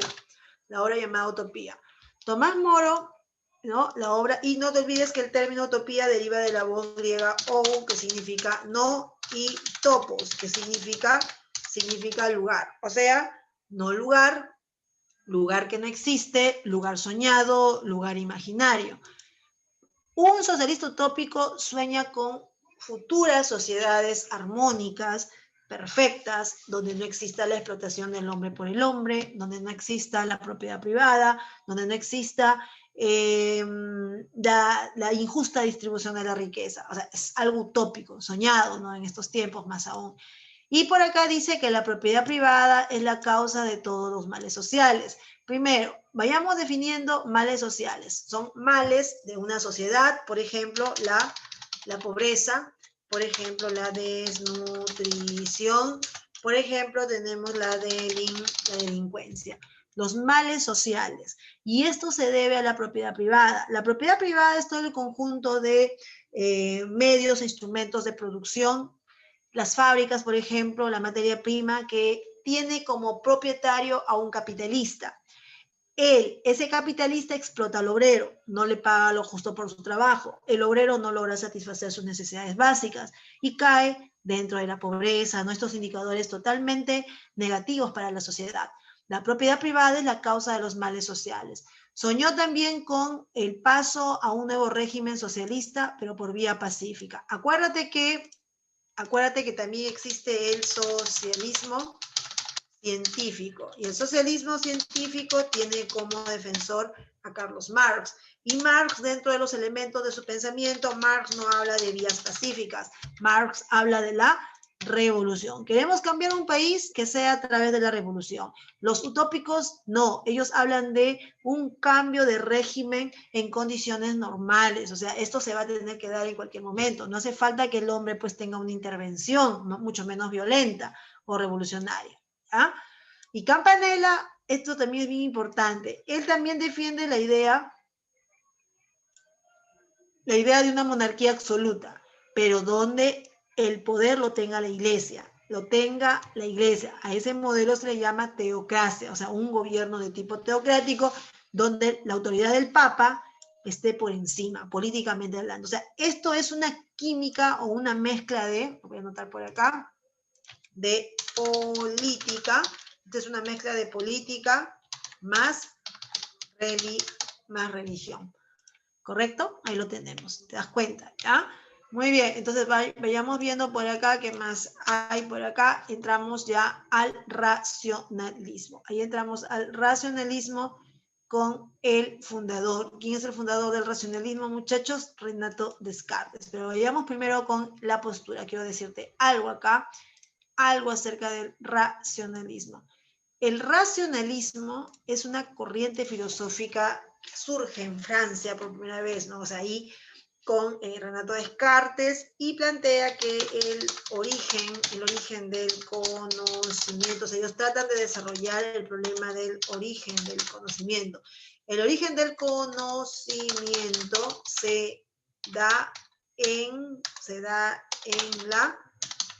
el origen del conocimiento se da en la razón.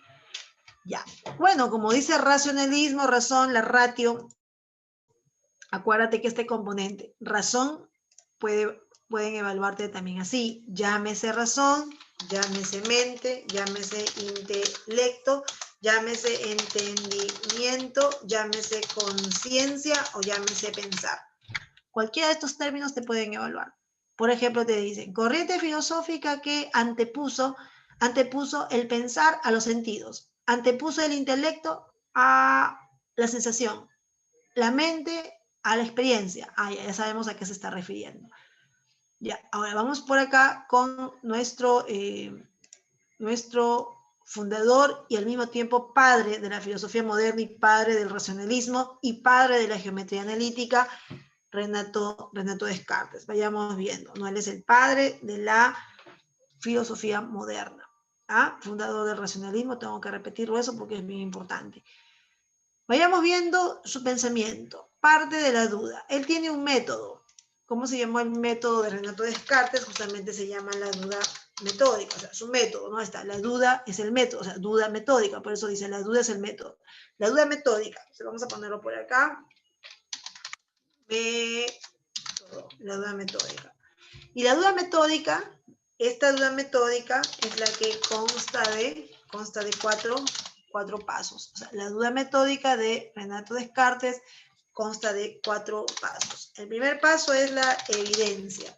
El segundo paso es el análisis. El tercer paso es la síntesis. El siguiente paso es la comprobación. ¿Ya? Ahí estamos mencionando el método de Renato Descartes. Ya, la duda metódica. Entonces, mira, él, a partir de su método, porque la idea de un método es alcanzar la verdad, todos los métodos que se aplican están hechos para poder alcanzar verdades. Entonces, él logra establecer su primera verdad o su primera evidencia, el llamado cogito ergo sum, que está en latín. ¿Saben ustedes lo que significa cogito ergo sum? No voy a marcar, le cogió lo suyo, no, pues ¿qué es eso? No, cogito ergo sum, no, qué horror, no. Cogito ergo sum, acá lo anoto, significa pienso, si lo saben ustedes son los que están calladitos, pienso luego existo. El término pienso, podemos poner por acá, pienso, es razón,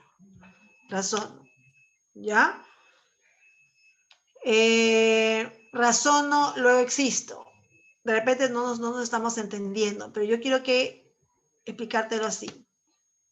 La duda parte justamente de poner, digamos, en tela de juicio la existencia de las cosas. Partir de la duda de la existencia de las cosas. Por ejemplo, Descartes se pasó todo un día frente a una estufa, ¿ya? Preguntándose si la estufa existía o no existía. Y él mismo decía, ¿será cierto que lo que está frente a mí es una estufa? De repente lo estoy soñando, de repente lo estoy imaginando. Él no confiaba en los sentidos, decía, de repente los sentidos me están engañando y me están haciendo creer que lo que está frente a mí es una estufa. O de repente un genio maligno se ha apoderado de mi mente y me está haciendo creer que es una estufa. O sea, él se pasa dudando de la existencia de algo, que él estaba lógicamente, lo tenía frente a él. Pero bueno, dice, está bien, exista o no existe esa estufa, yo estoy seguro de algo que yo no puedo dudar, y ahí establece su primera verdad, su primera evidencia, es que yo estoy pensando en algo, estoy pensando en esa estufa, por lo tanto, pienso en esa estufa, por lo tanto, la estufa existe, por el hecho de pensar en esa estufa. Solo el pensamiento confirma la existencia de las cosas. Pensar en algo es confirmar la existencia, de las cosas. Pienso, luego existo. Miren ustedes. ¿Sí? ¿Tienen algo de repente ustedes que añadir a ese lado? A ver, pienso, luego no vayas a marcar existo, luego pienso. No, así tendría que ser. Esa es su primera verdad para él. Luego tienes por así, más o menos, lo aclaré o no lo aclaré, el tema de la duda metódica, el tema del pienso, lo existo, ¿no? Es su primer paso del método, que es la evidencia. La evidencia es una idea clara, justamente. La evidencia es una idea clara, y su primera idea justamente es el pienso, lo existo. El yo cartesiano nos dice que el hombre, habla del hombre, es un sujeto que piensa, y es dualidad. El hombre es un compuesto al estilo platónico, al estilo de San Agustín, de materia y espíritu. Lo que hace él en el dualismo es separar la materia y el espíritu. La materia es el cuerpo, y el espíritu se refiere al alma. Renato Descartes dice que el principal atributo que tiene el alma, vamos viéndolo por acá, el alma tiene un atributo esencial. ¿Saben cuál es? Me podrían responder.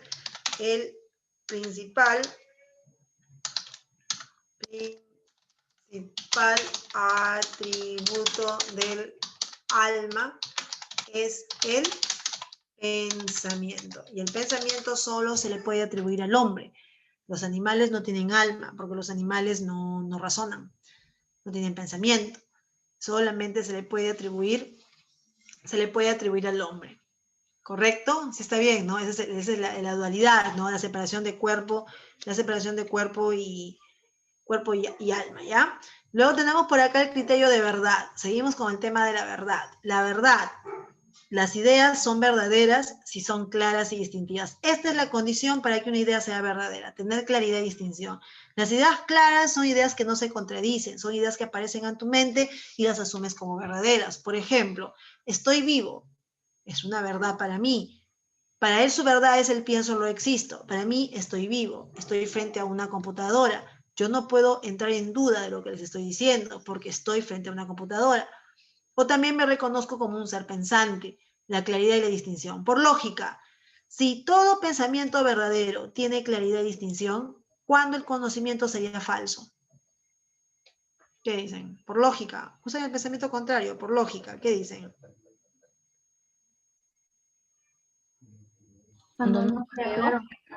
Lo contrario, cuando no es claro ni distintivo. Y mira lo que dice acá. Cuando estamos en el error, o sea, cuando estamos en lo falso, lo contrario, no la verdad. Mira lo que dice acá. Cuando las ideas no son claras y distintivas. O sea, entran en contradicciones, comenzamos a dudar, no estamos seguros de la verdad, diferente a su gran verdad, que es el pienso, lo existo, o a lo que yo te dije, no, estoy vivo, estoy viva. ¿Ya? Ahora, sobre Dios, Dios es un ser infinito, necesario, perfecto, es una idea innata, por lo tanto Dios existe. Él es idealista, es creyente, por si acaso. Y diría también esto, Dios es pues en realidad es la primera, dice Dios es la primera idea, Dios es la primera idea innata en el hombre. Es decir, todos nacemos con la idea de Dios, defiende el innatismo. ¿Ya? Eso tienes que saberlo. Y también dice, es posible, dice, ¿cuándo estamos en el error? Cuando la voluntad va más allá del entendimiento. Lo ideal sería que el entendimiento vaya más allá de la voluntad. Si a ti te están poniendo acá entendimiento se refiere a la razón. Acuérdate que él es racionalista. Y la voluntad se refiere a un aspecto irracional del hombre. O sea, es una postura irracionalista. Si se asume que la voluntad supera el entendimiento, lógicamente algo es falso. Si asumo de que la razón o entendimiento supera la voluntad, entonces es un conocimiento verdadero. La voluntad juega con tus deseos personales, con lo que, o sea, te motiva internamente, pero que no es juzgado, o sea, no es pensado. La razón es diferente, la razón es pensar, juzgar, no razonar, ¿ya? Muy bien. Estos son algunos datos, ya, que podríamos ahí manejar de Renato Descartes, y pueden anotar, él hace una diferencia de las dos sustancias, ya, él diferencia dos sustancias. Esto también es parte de lo que hemos venido conversando, o sea, hay una postura dualista también de tipo ontológica por este lado, las dos sustancias. Por un lado tenemos la sustancia infinita, esa sustancia infinita es Dios. Y por otro lado tenemos la sustancia finita, esa sustancia finita es la materia, pero no solamente por acá arreglamos esto, no solamente la materia, es también el hombre, ¿ya? O sea, la misma creación de Dios. Ahora, sobre el hombre, algo que tienes que saber justamente es esto. ¿Qué dijo él acerca del hombre? Lo hemos visto hace rato. Su dualismo, que es compuesto de materia y espíritu, y tiene pensamiento y tiene cuerpo. Ya eso es lo que tienen que saber ustedes, ¿ya? La distinción de las dos sustancias, separadas, totalmente separadas acá, ¿ya? Muy bien. Pasamos entonces por acá y entramos a... Este rostro es de Descartes, ¿ya? Él es Descartes, el mismo que está acá. Este es el rostro. Entonces Descartes dice, qué bonitos sentidos tienes. Sería una lástima que te engañen. ¿Y por qué te dice eso? Porque se supone que él es racionalista y él no confía en el papel de los sentidos, ¿ya? Muy bien. Pasamos por acá y tenemos a Baruch Spinoza y tenemos a Leibniz. ¿Ya? En el caso de estos pensadores, para poder sintetizar sus ideas, hijos, ¿ya? En el caso de él habla de única sustancia. Acuérdate, lo voy a volver a anotar. Descartes, a pesar de ser racionalistas, pues había también discrepancias, ¿no? Descartes habla de las dos sustancias, ¿ya? Dos sustancias separadas. Acuérdate. O sea, Descartes, dos sustancias, ya que estoy observando, esto va a quedar como un dato así, ¿no? Para que ustedes puedan solamente observar, comparar, ¿ya? Y en el caso de él, nos está hablando de una sola sustancia, o sea, no hay diferencia entre Dios y su creación, entre Dios y la naturaleza. A esa postura la vamos a llamar panteísmo, que en latín lo expresa así, como Deus sive, el Deus sive natura. ¿Qué significa Deus sive natura? Significa Dios es la natura, Dios es la naturaleza. O sea, nos está diciendo que Dios es igual a lo natural. Entonces, como Dios es igual, es panteísmo, pues Dios es igual a la naturaleza, igual, este es el símbolo igual. Vamos a poner por acá, seguimos por acá. Como Dios es igual a la naturaleza, entonces nos dice esto, nos dice ambos son uno solo. Ambos son uno solo. Por acá, o sea, a esto se le llama la única sustancia. Ambos son uno solo, a eso se le llama la única sustancia. ¿Correcto? Unidad absoluta de Dios y el mundo. Y esta única sustancia va a poseer dos atributos. ¿Cuáles son los atributos? Por acá lo tenemos. Atributos, el pensamiento y la extensión. Cuando se habla de extensión, se refiere al cuerpo.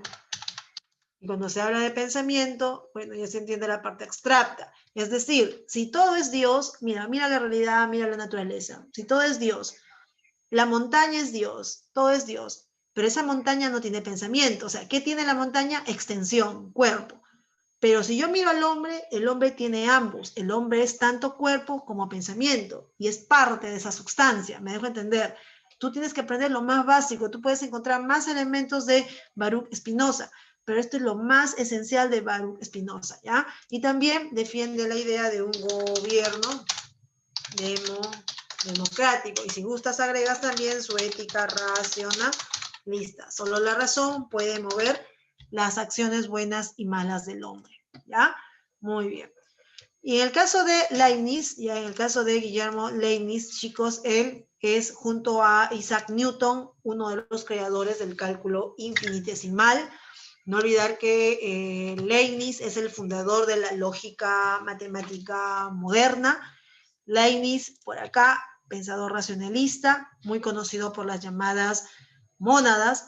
Él perfeccionó, ya, y pueden observar ustedes, perfeccionó, desarrolló la lógica aristotélica. O sea, él es defensor, en otras palabras, de la lógica o el razonamiento deductivo. A diferencia de Bacon, que se opuso a la lógica deductiva de Aristóteles. ¿Ya? Se opuso a esa lógica deductiva.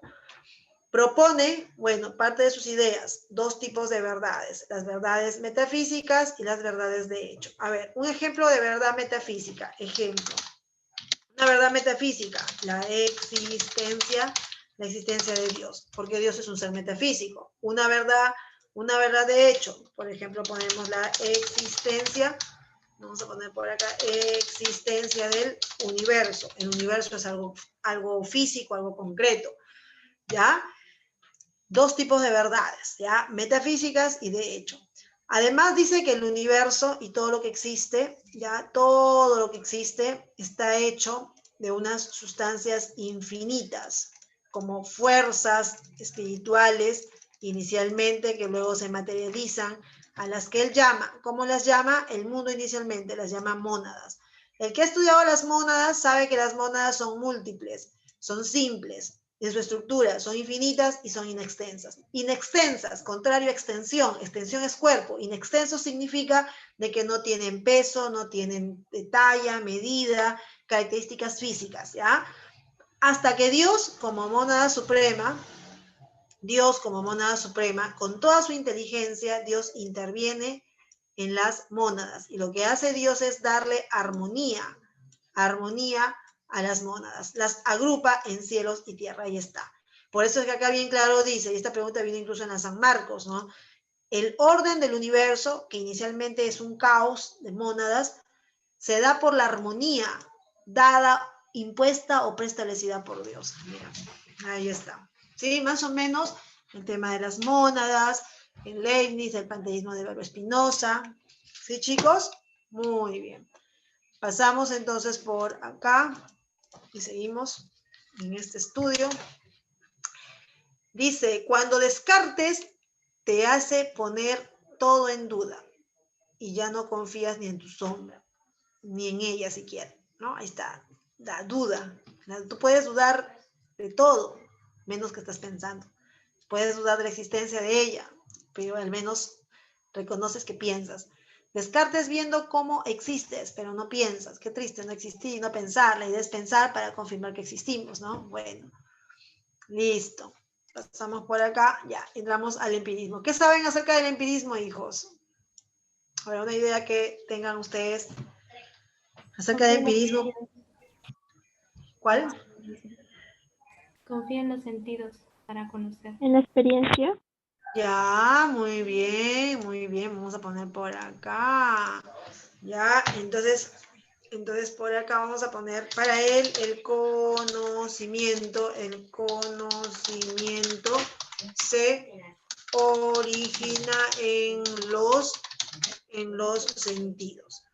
Mira, vamos a cerrar acá en un elixir el término sentidos y vamos a poner que este término puede ser llamado también así.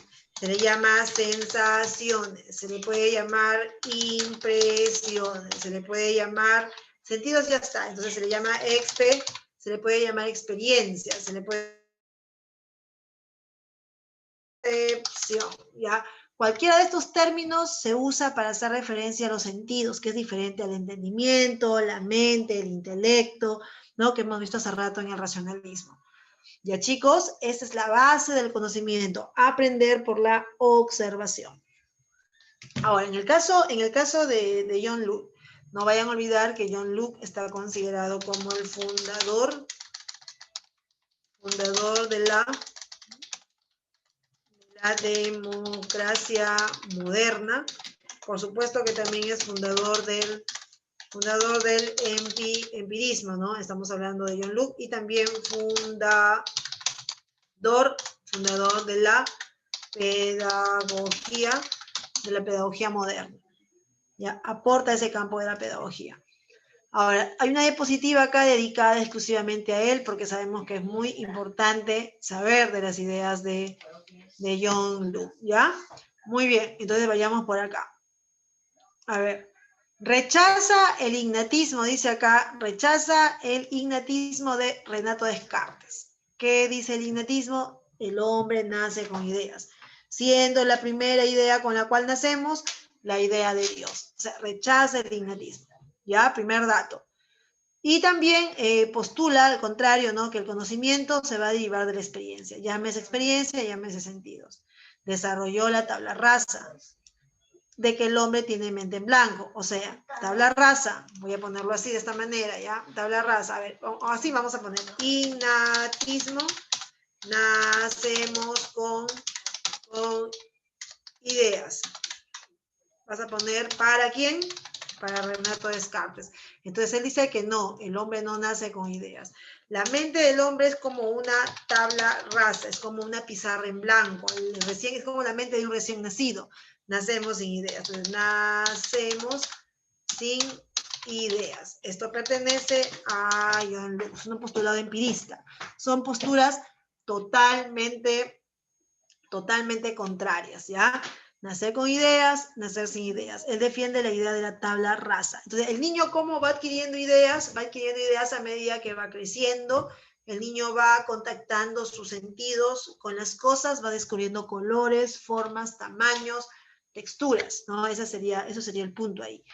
Señala también que la educación, para él, la educación debe ser, ¿dónde está? Ya. Para él, la educación tiene las siguientes características. Tiene que ser intuitiva, individual, recreativa. Cuando se trata de la parte intuitiva, tiene que ver con el tema de la observación. En otras palabras, te dice que el niño aprende por la experiencia.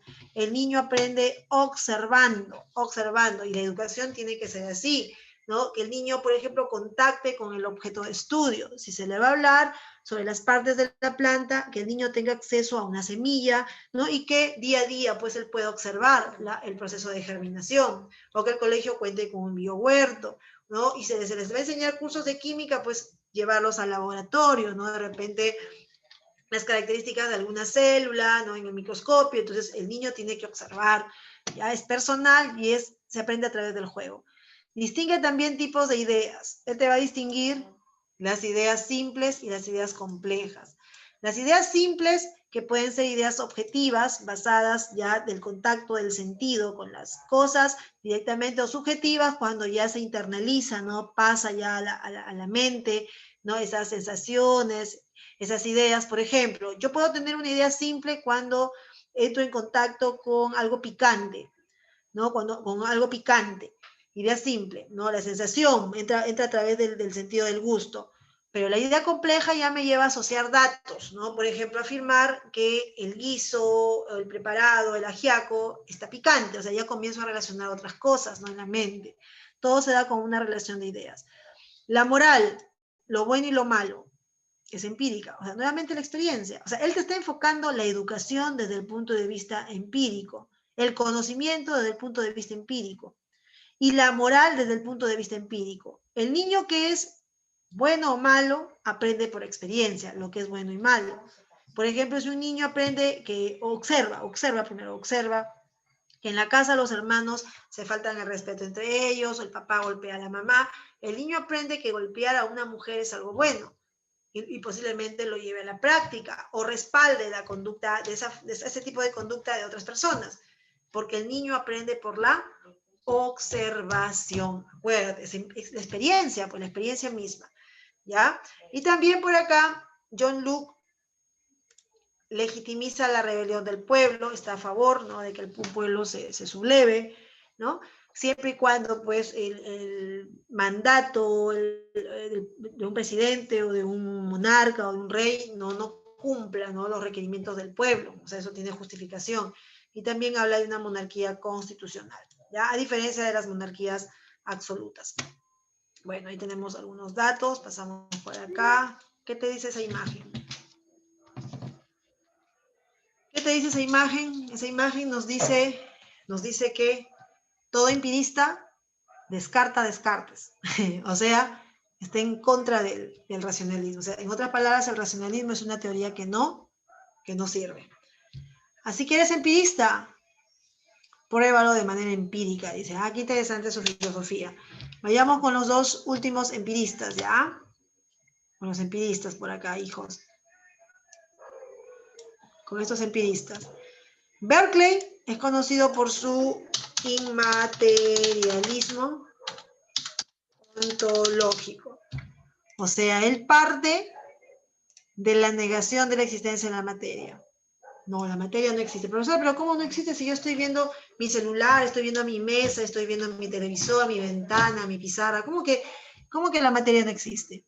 No, él dice que solamente percibimos cualidades de las cosas. Su frase, ser es el percibido. Todo aquello que existe está condicionado a la percepción del hombre, gracias a los sentidos. Por ejemplo, no existe para él la materia taza de café. Lo que existe es la sensación de amargo y que le llamamos café. Le damos un nombre. Acuérdate que él es nominalista. Por ahí está, ¿ve? Dice, las ideas son nombres. Para él no existe la pizarra que yo estoy viendo, por ejemplo, por ahí, acá a un costado de la pizarra blanca. La pizarra, ¿no? Para él lo que existe es algo blanco, algo rectangular y algo que yo capto por los sentidos, la textura, ¿no? Lisa de la pizarra. Eso diría él. Para él no existe tu perfume favorito, o sea, tu colonia, o sea, tu colonia física, sino el aroma de tu perfume. No existe un plato de ceviche, lo que existe es la sensación de picante, y eso que pica le llamamos ceviche. No con todos los sabores, ¿no?, que podríamos experimentar. Ah, interesante. Todo es percepción para él, gracias a los sentidos. Por lo tanto, el mundo material es ilusión mía, representación mía. A eso se le llama solipsismo. Solipsismo también puede entenderse con otras palabras. Es lo mismo. Solo existo yo. Y mis sentidos, o sea, y mi percepción del mundo. Nada más. El mundo no, yo y mis sentidos. Pero luego él va a evitar el solipsismo. Evita el solipsismo, diciendo, bueno, está bien. No solamente soy yo y mis sentidos, también está Dios. Y Dios es quien pone las ideas en mi espíritu. Interesante ese dato, ¿no? Y es también nominalista. Para Berkeley no hay ideas generales. No, el hombre no puede tener ideas generales. Lo que existe para Berkeley solo existen, anótalo, ya existen ideas singulares. Por ejemplo, la idea de esta computadora, pero no la idea de computadora universal, sino solo de las cosas con las que yo puedo llegar a contactarme. ¿Ya, chicos? Y en el caso de Hume, a ver, ¿qué dice por acá Hume? Hume afirma que solo las imágenes y percepciones son asequibles a nuestra mente, imágenes captadas a través de los sentidos. Toda idea es copia de las impresiones. Si no procede de una impresión, la idea es falsa. ¿Ya? O sea, él acá va a desarrollar la teoría de las impresiones. Y también va a desarrollar su llamada ética, la ética emotivista. ¿Qué dice la ética emotivista? ¿Ya? La conducta, ya sea conducta buena o mala, toda conducta buena o mala depende ¿de qué va a depender? Va a depender de mis sentimientos. Ya sea de aprobación o desaprobación. Esto no depende de la razón, sino va a depender de lo que a mí me parece, digamos, algo bueno o malo según como yo lo siento. Por ejemplo, si yo soy una persona solidaria, no es porque mi razón me diga, oye, sé solidario, mire, el ser humano es un ser elevado, por encima de todos los seres humanos y busca el ayuda al prójimo. No. Si yo soy solidaria, es porque siento compasión por mis semejantes. O sea, está el sentimiento de por medio, no es la razón. A eso se le llama ética emotivista. ¿Ya? Muy bien, tenemos por acá. Entonces, y también critica algunos conceptos anteriores, ¿no? El tema de la sustancia material, el yo espiritual, ¿no? De Renato Descartes, y el principio de la causalidad también de Descartes, ¿ya? Muy bien, pasamos por acá y entramos, dice, tiene que haber un punto medio entre el racionalismo y el empirismo. Claro, el apriorismo de Kant. Cuando te explican qué es el racionalismo y el empirismo, y no entiendes nada. Espero que no sea la situación, muchachos, por la que están ustedes pasando. No lo creo, ¿no? Eso de que... Miss, Dime, hijita. ¿puede retroceder para tomarle captura, por favor? Ya. Con apuntes, ya, a ver. Ya está, con apuntes. Gracias, Miss. Ya está, muy bien. Ya. Listo, entonces pasamos por acá.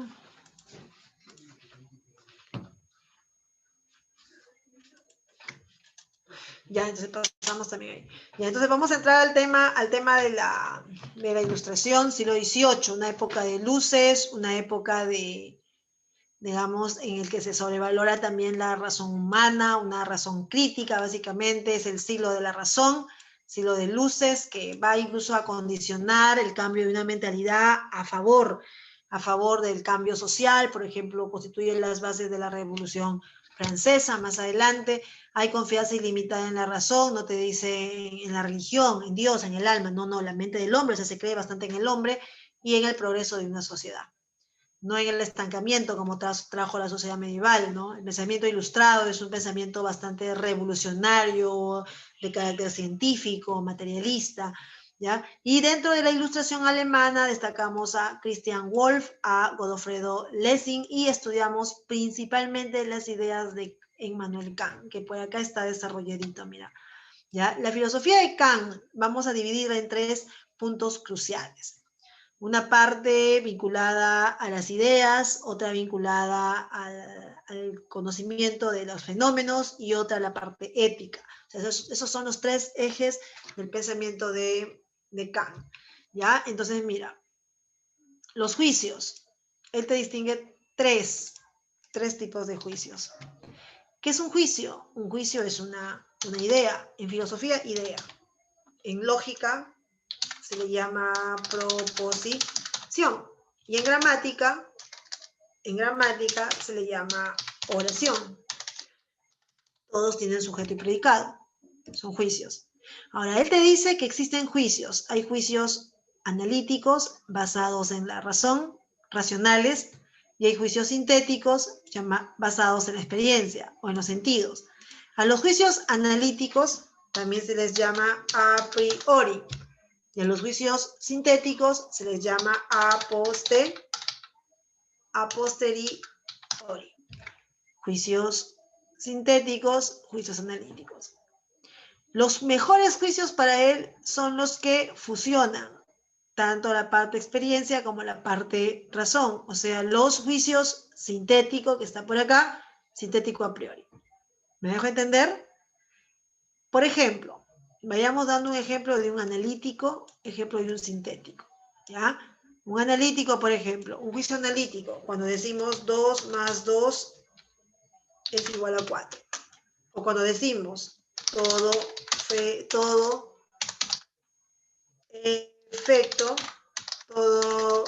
efecto tiene causa. Todo efecto tiene causa. Esos son juicios de tipo racional. O cuando decimos todo soltero es no casado. Y los a posteriori, por ejemplo, hace calor, está basado en experiencia. Los jóvenes son deportistas. Aparte de ser particulares, son juicios en los que podemos ver, hace mención a algo basado en la experiencia, básicamente. Y los juicios sintéticos son los que mezclan tanto la parte de la experiencia, o sea, me va a mezclar la parte del empirismo. Su más grande mérito fue haber fusionado el empirismo y el racionalismo. ¿Ya? En el caso de los juicios sintético a priori, por ejemplo, ¿no? Un juicio sintético a priori es observar cómo, por ejemplo, yo me dedico a observar por la experiencia, ¿no? Me detengo a observar, o lo que sucedió, pues, ¿no? Con el tema de la gravedad, ¿no? En el caso de Newton, ¿no? De observar cómo una manzana cae del árbol, no cae. Y luego lanzar un objeto y observar cómo ese objeto cae. O sea, mira mi experiencia, ¿no? O la de él, ¿no? Entonces, ver cómo cae. Lanzo otro objeto aquí, cae. La experiencia. Y la razón me ayuda a entender, me ayuda a armar toda una telaraña de ideas que me llevan a mí a argumentar que todo cuerpo cae y a elaborar, en el caso de Newton, la ley de la gravitación universal. O sea, la razón ayuda, el sentido también, ambos, mira, es un complemento, tanto de los sentidos como de la razón. ¿Te das cuenta cómo mezcla el empirismo y el racionalismo? O sea, no es solamente centrarse en una rama, sino ambos, ¿ya? Otro de los puntos, quiero explicarte esta parte acá. ¿Dónde está? Limita la razón. Observa. Kant distingue dos realidades, ¿ya? Te va a distinguir dos realidades. A una la vamos a llamar la realidad fenoménica. Esta es observable, ¿ya? Fenoménica, se le llama también APA, apariencia. Y la otra realidad es la realidad contrario fenómeno, nouménica. Esta es sería inobservable. También se le llama, es la cosa en sí, o se le llama también esencia. Kant dice que esta realidad fenoménica, a diferencia de esta otra, como se puede ver, se conoce. O sea, esta es conocible. Podemos llegar a conocerla. Tiene que ver con fenómenos. En cambio, esta no se ve, es inobservable, tiene que ver con metafísica. Por lo tanto, es incognoscible. Por ejemplo, realidad fenoménica, los átomos. Realidad nouménica, el alma. Ejemplo, el alma. ¿Me dejo entender? Por eso lee acá. Dice, mira lo que dice acá.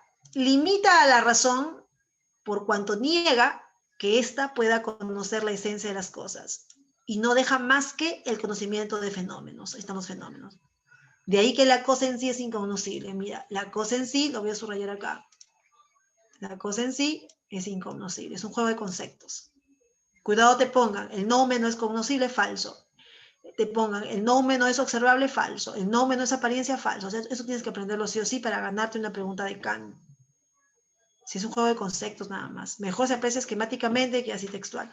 Y también plantea su ética formal a priori, así se llama, bajo una moral autónoma, llamada también imperativo categórico incondicional. Su frase, obra de tal manera que la máxima de tu comportamiento pueda valer como la universal, y actuar u obrar moralmente por deber u obligación. Deber por el deber significa en este caso actuar bajo convicción de que las cosas que usted hace son buenas o son malas, o sea, estar convencido de algo. Por ejemplo, estudio porque debo de estudiar, y no decir estudio porque debo recibir una recompensa de mi mamá.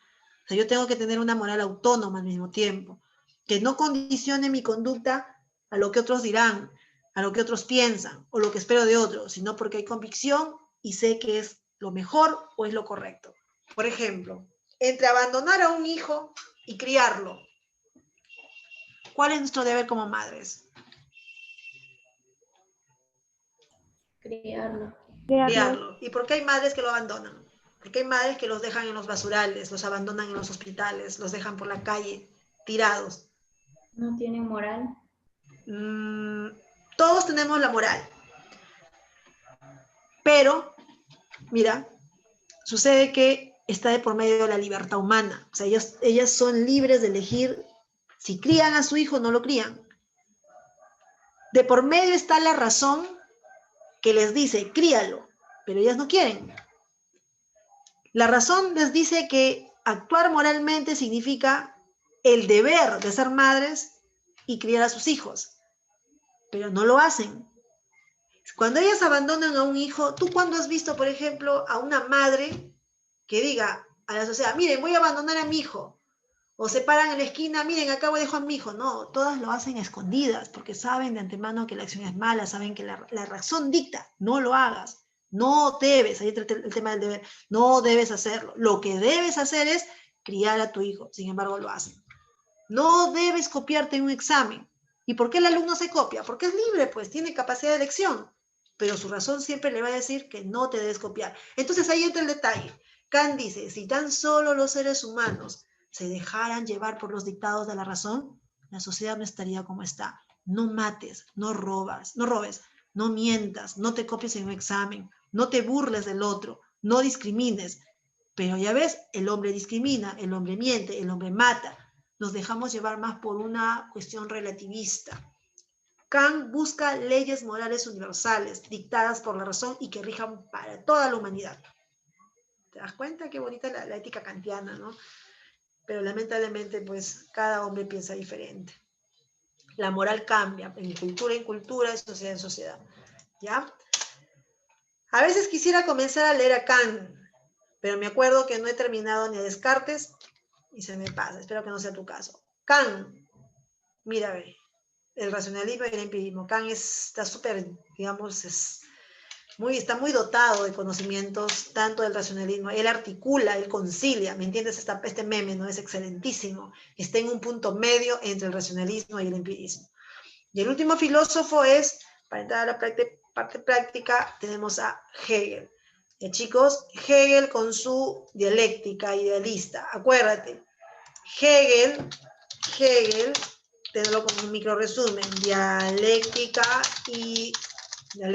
idealista. Él llegó a influir en Carlos Marx, llegó a influir en Marx, su dialéctica. Marx impactó por la dialéctica de Hegel, solo que Marx, su dialéctica es materialista. Todo aquel que lea Marx tiene que haber leído primero a Hegel, porque en lo que coinciden es en la dialéctica, solo que uno es idealista y otro es materialista.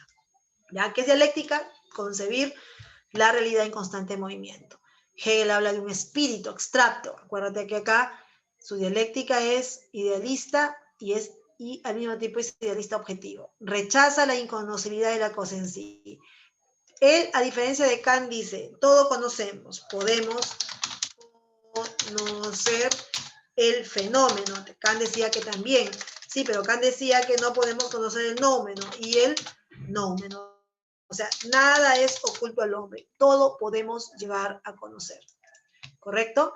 Siguiente dice, su filosofía se fundamenta en el desarrollo de la idea o espíritu. Es como un Dios que está en todo, es un Dios que se manifiesta en todo, la naturaleza, la sociedad y el pensamiento. Y pasa por momentos, la idea en sí, la idea fuera de sí y la idea en sí para sí. Son momentos del desarrollo del espíritu. Por ejemplo, la idea en sí es un espíritu contenido, puro, imagínate a Dios, ¿no? Es un espíritu puro. La idea fuera de sí es cuando Dios sale de sí y se manifiesta en la naturaleza, como un ser creador. O sea, ya no es solo Él, sino también el mundo. Y una idea en sí para sí es que Dios no permanece en el mundo, sino Dios trasciende, Dios regresa nuevamente a su estado original. Es bastante complejo esto, ¿ah? Bien complejo. Afirma que todo, la naturaleza, la historia, el espíritu, están en movimiento. Esa postura y transformación, ¿cómo se le llama? Se le llama dialéctica, ahí está, mira. La dialéctica, él es el padre, no olvides que él está considerado como padre de la triada dialéctica, el famoso tas. El padre de la triada de tesis, antítesis y síntesis, tas. Por eso dice, el mundo es todo un proceso de cambio, pasa por 3 momentos, tesis, antítesis y síntesis. Por ejemplo, la tesis puede ser acá, niño. La antítesis, adolescente.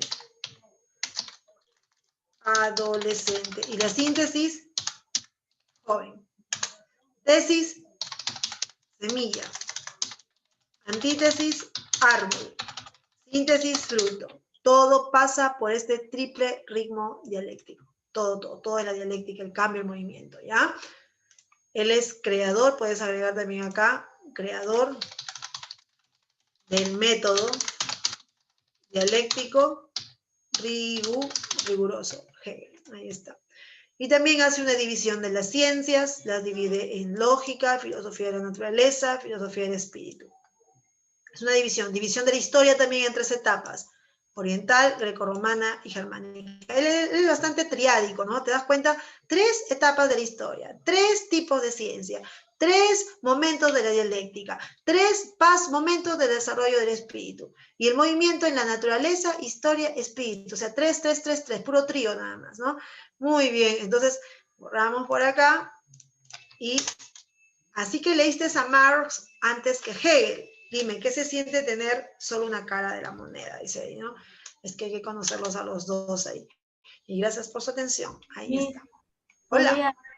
¿podría poner su diapositiva para tomarle captura? ¿A Hegel? Sí. Ya, ahí está. Profesora, Hola. Hegel también es empirista y racionalista como Kant, ¿o no? Hegel no es empirista, Hegel es racionalista. Él es racionalista, por si acaso. Sí. La razón. Ya, Gracias, racionalista. Miss. Sí, empirista descártalo. Porque el espíritu, él habla de idea. La idea no se conoce a través de los sentidos, sino se capta todo a través de la razón. ¿Ya? Muy bien. Entonces, ahora sí. Estamos por acá. Ya está, ahora sí, termina. Ahí está, ese tema, a ver, ¿ese tema qué es? A ver, por lo que estoy leyendo, eso es filosofía antigua. Filosofía antigua. Ya está, muy bien.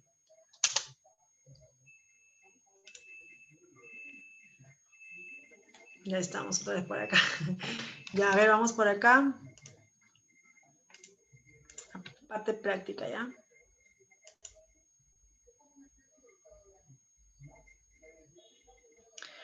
A ver, ya estamos. Bien.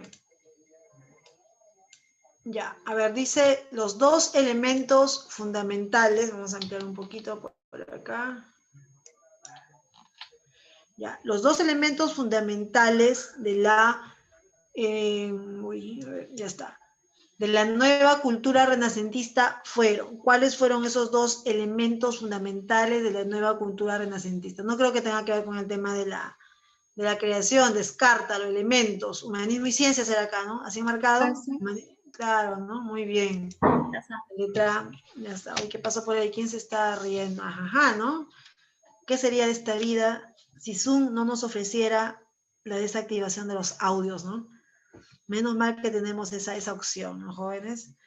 Bueno, la pregunta número 2 dice, el filósofo renacentista que abandonó la tradición platónica para defender la idea de un Estado basado en criterios éticos, pues establecería la separación de ética y política. Ética y política. Estaríamos hablando de Maquiavelo. Ahí está Maquiavelo.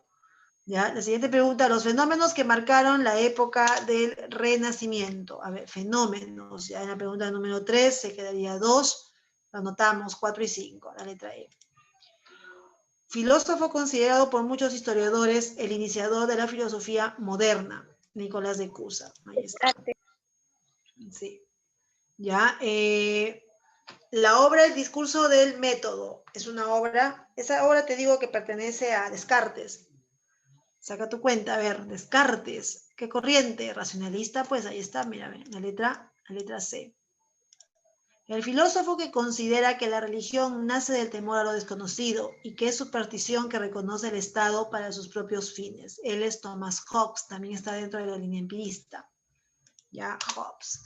La antítesis del ignatismo de Descartes, te está preguntando por el contrario, sería, si ignatismo significa el hombre nace con ideas, lo contrario sería el hombre no nace con ideas. Por lo tanto, en el 7 sería que el conocimiento procede de la experiencia.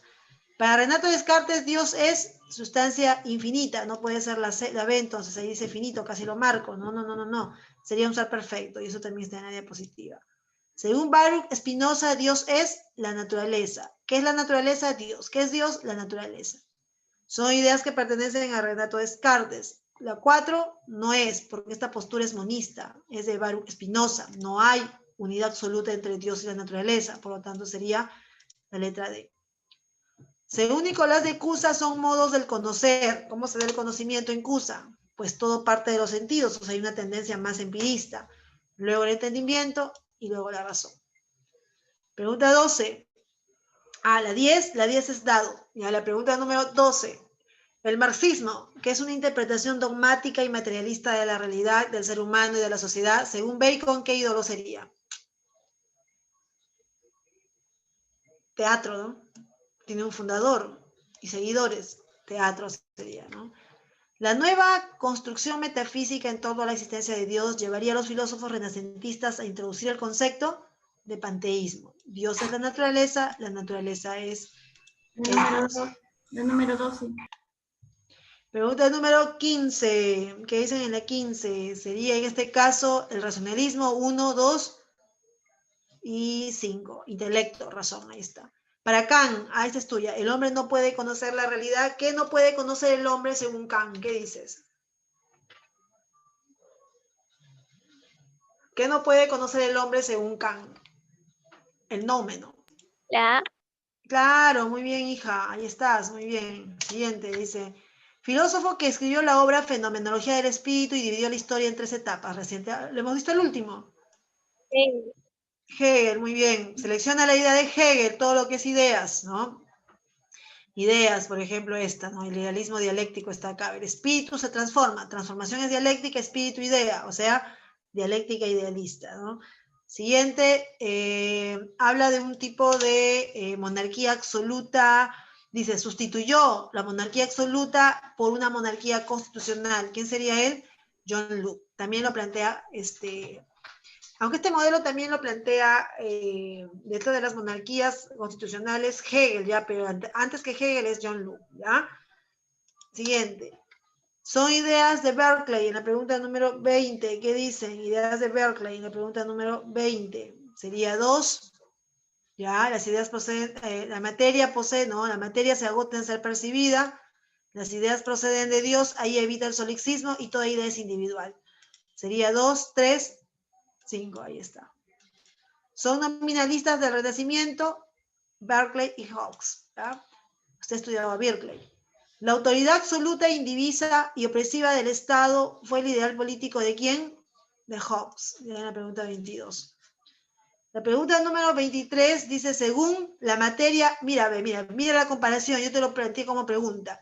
La materia no tiene principio activo y según la materia tiene principio activo, o sea, tiene movimiento propio. ¿Qué dices? No tiene movimiento para descarga. Enano. Enano, claro, muy bien, muy bien. El carácter dialéctico, ya que me está hablando de dialéctica, creo que hemos hablado de dialéctica en un solo filósofo, no creo que te compliques la vida, pregunta de examen. De lo real, claro, sería Hegel, muy bien. En la moderna, el que te habla de dialéctica y te lo evalúan a nivel presa, Hegel. Ya, constituyen por acá, dice, las tesis de Giordano Bruno. A ver, vayamos viendo, sobre todo en este tema del panteísmo, pregunta número 25, ¿ya? La materia tiene movimiento propio, el uno está en las cosas, viceversa, se refiere a Dios, ya Dios y el mundo son dos infinitos, único ser, esa sería entonces 1, 2, 1, 2 y 3, claro. Filósofo que rechaza la incognoscibilidad de la cosa en sí. ¿Quién lo rechaza? Kant admite que la cosa en sí es incognoscible, pero el que rechaza es Hegel, afirmando que el hombre todo puede conocer. Filósofo que sostuvo el devenir histórico regido por el triple dialéctico, tesis, antítesis y síntesis, también está fácil, el tas, Hegel, ¿no? Claro. Los estereotipos sexuales, que te acuerdas lo habíamos puesto como ejemplo en Bacon, vendrían a ser ídolos del mercado, ¿no? Si una alumna afirma, dice acá, si una alumna afirma durante una discusión de filosofía, dice, si una alumna durante una discusión de filosofía llega a afirmar que nada hay en la mente sin que antes haya entrado por los sentidos, esta postura estaría avalando el empirismo, ¿ya? De John Locke, claro. Es una idea que identifica el pensamiento de Maquiavelo, que está en los móviles, el hombre es malo por naturaleza, ¿no? En la pregunta número 31, sería la letra que dice, a ver, el racionalismo tiene confianza en la razón, ¿qué más? No puedes ser la 3 porque te habla de la experiencia sensible, pero sí lo a priori, que es racional. ¿Qué más? Y la 4, ¿no? 1, 2, 4. ¿Habrá respuesta? Sí, ¿no? La letra B. Ideas que identifican a Renato Descartes son su método. Ahí está su método, la evidencia, el análisis, la síntesis. Las dos sustancias, ¿ve? Ahí está, facilito, ¿no? ¿Qué más? Fundador del racionalismo, ahí está. O sea, sería solamente así como está, 1, 2 y 3, ¿ya? Descartes, la materia para Descartes no tiene movimiento propio, o sea, la B, pero mira el distractor, la A, tiene movimiento propio, por eso tienes que aprenderlo bien esa parte. En Descartes, el punto de partida de toda construcción teórica lo va a constituir la evidencia, que es el primer paso de la duda metódica. ¿Ya, hijos? constituye la idea central de Baruch Spinoza. A ver, ¿qué es ahí? ¿Qué dicen ustedes? ¿Qué dicen ustedes?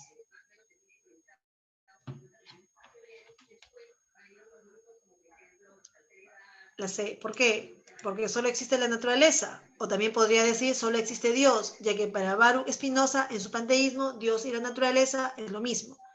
Y a ver, la 36 es tuya, tú mismo eres. Cualquier medio para lograr el poder vale. Maquiavelo. Maquiavelo, muy bien, Maquiavelo. Claro.